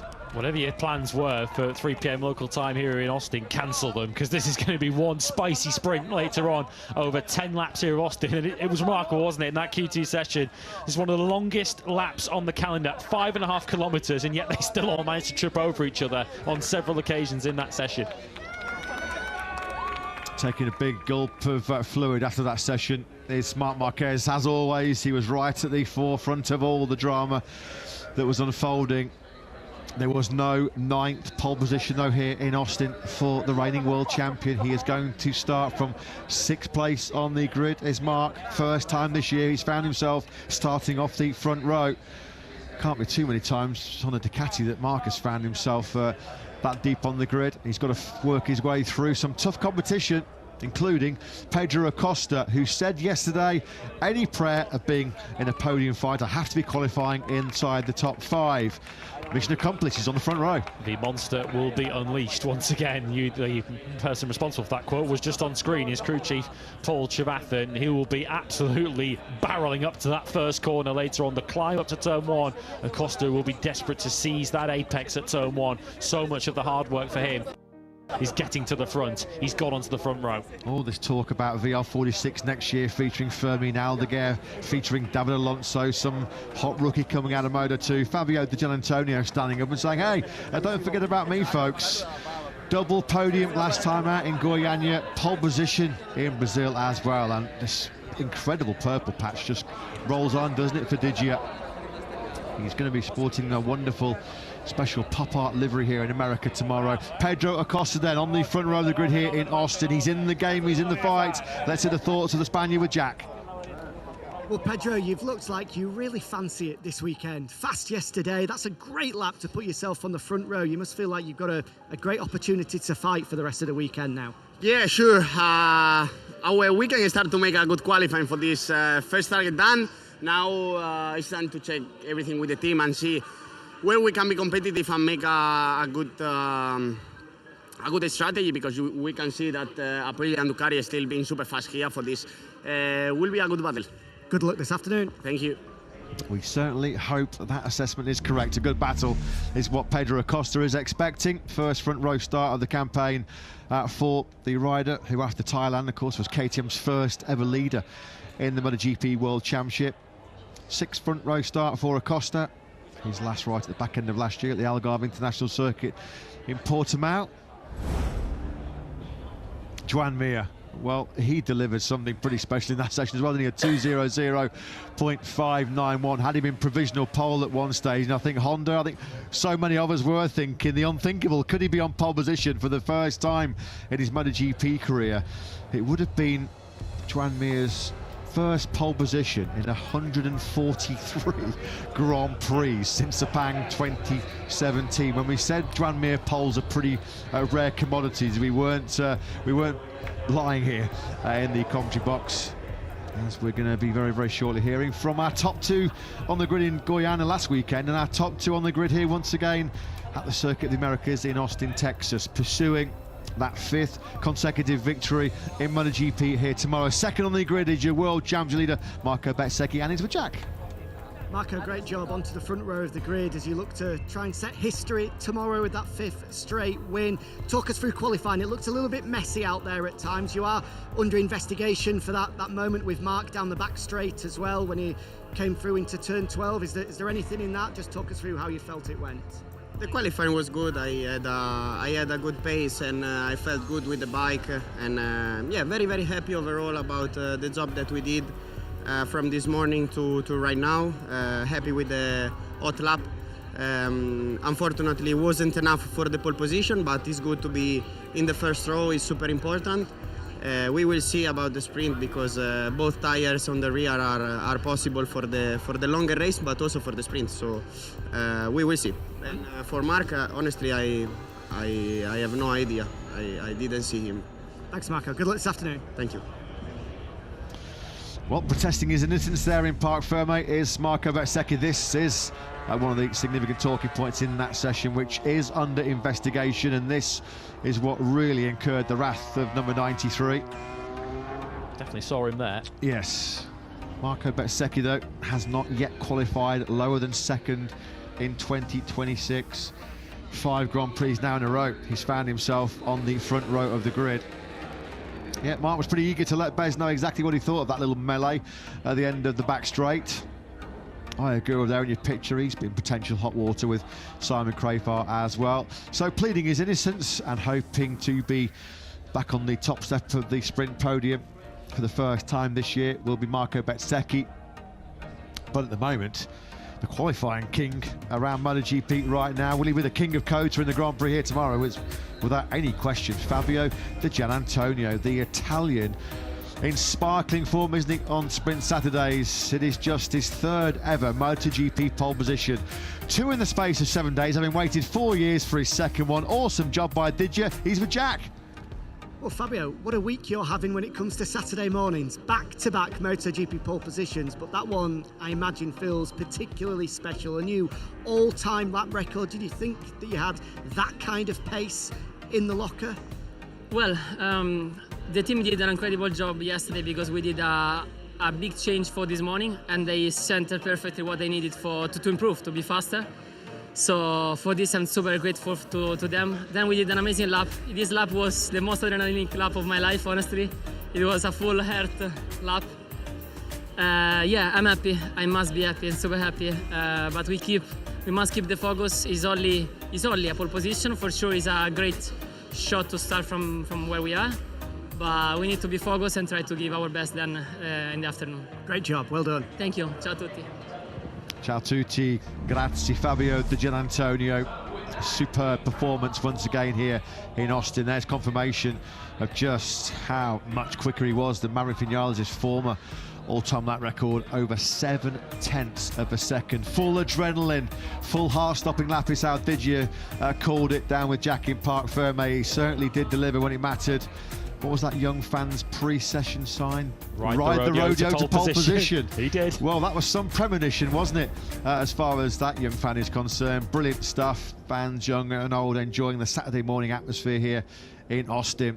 And Fabio Di Giannantonio then on pole position, and Marco Bezzecchi, the world champion leader. Further down, Marc Marquez with a bit of work to do if he is going to make it 8 wins here in Austin, down in 6th place. Jorge Martin was fastest this morning in FP2. He heads row 3 in 7th. Pecco Bagnaia will feel like he was a real big chance for the front row before he hit traffic, particularly behind Ayagura. Bagnaia, though, rescuing a 4th place once he regained his cool and his composure. Ayagura, a poor Saturday for the Japanese rider. He dropped from 2nd yesterday to 11th on the grid. Expected much more qualifying gremlins for Agura, but none so for Digia, back on pole. Back-to-back pole positions for Fabio Di Giannantonio. Marco Bezzecchi qualifies 2nd, although of course there'll be several investigations, which of course will affect the grid for tomorrow, not for the sprint. Pedro Acosta lines up 3rd. Bagnaia rather irked with 4th ahead of Juan Mir, who was pole at one point. Marc Marquez 6th. Jorge Martin, Alex Marquez and Luca Marini is the third row, ahead of Fermin Aldeguer, Ayagura and Enea Bastianini. Ralph Fernandez missed out in Q1, he's 13th, ahead of Diogo Moreira, out-qualifying his teammate Joan Zarco. Fabio Quattararo topped Yamaha in 16th, but that's as good as it really got for him. Toprak 17th, ahead of Brad Binder, Jack Miller, Frankie Morbidelli. So we've got one VR46 Ducati at the front and one right near the back, with only Alex Rins behind Frankie. Fabio Gianantonio then must be in pretty good shape in the BMW M Award. He's 2 points now behind Marco Bezzecchi. Marc Marquez losing ground today as he's now 19 points back in third place. Pedro Costa, having taken a front row start today, his first of the season, he climbs up to fourth. Well, that was a cracker of a qualifying session here, wasn't it, in Kota? Join us at 3 p.m. local time this afternoon when it will be lights out for our third sprint of the new season, as Marco Bezzecchi looks to cement his lead at the top of the World Championship. Fabio Di Gianantonio, though, is currently the star of Saturday mornings in MotoGP, isn't he? A pole position this time last week in South America in Goiânia. Fast forward 7 days and it's 2 poles in a week in North America. Fabio Di Gianantonio, the king of qualifying in Kota. We look forward to your company for the sprint later on this afternoon.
Racing in the sprint here in Goiânia. Di Gianantonio will lead from Marc Marquez. Fabio Quattararo, super aggressive. Marc Marquez now looking menacing up in the P2. Side by side here now. There's a small mistake there, wasn't there? Marc Marquez wins the first MotoGP race action in Brazil.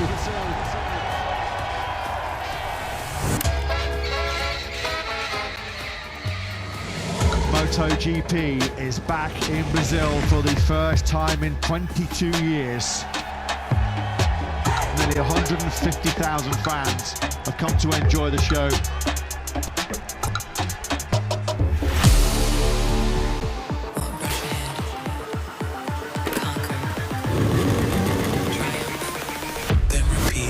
Lights out to more racing in MotoGP here in Goiânia. Brilliant start in the middle of that front row by Marco Bezzecchi. He's got the drop of Fabio Di Gianantonio. Marc Marquez there in third place. He briefly lost that third, didn't he? But Marco Bezzecchi at the front once again.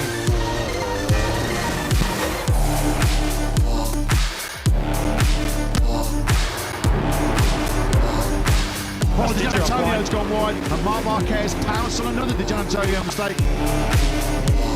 Acosta shaping for a move up the inside of Jorge Martin. Acosta up into fourth place. Martin now attacks Acosta.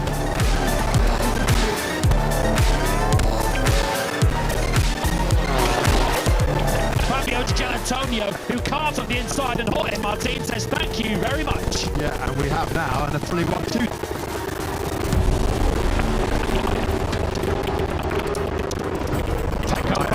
Unfortunately, he is now out of this Grand Prix. His miserable start to 2026 continues. Oh, here is another double DNF. Alex Marquez taking Pedro Costa into turn 1. Pedro Costa on the inside of Alex Marquez. Well, whatever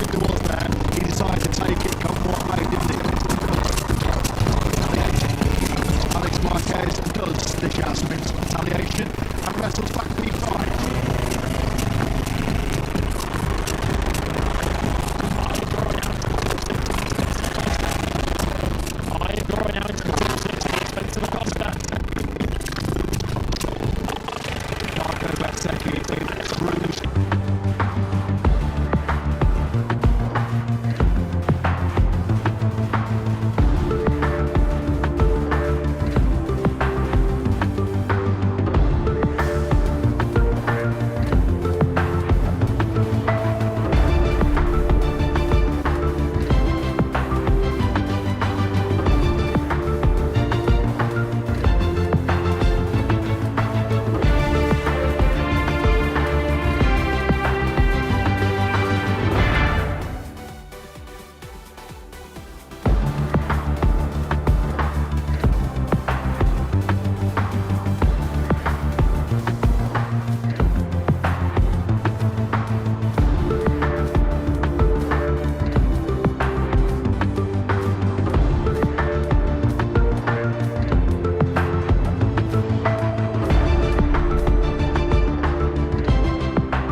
Its first chapter of 2026.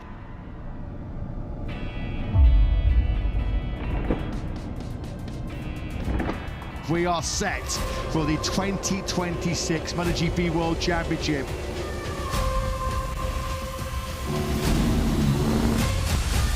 It's lights out and we're racing in MotoGP here at the Chang International Circuit. Marco Bezzecchi's nailed that start from pole position here. He's going to get a drop on the field ahead of Marc Marquez on that run into the first corner as Martin tries to attack Fernandez.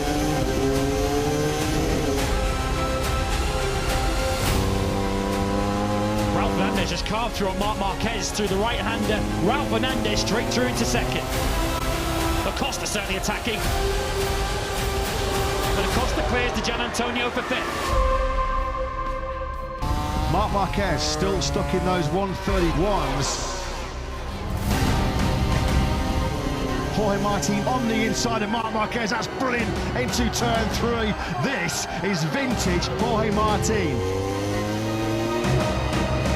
37 versus 93 for the second day in a row, and Pedro Acosta gets the better of Marc Marquez, who's now down into 5th position.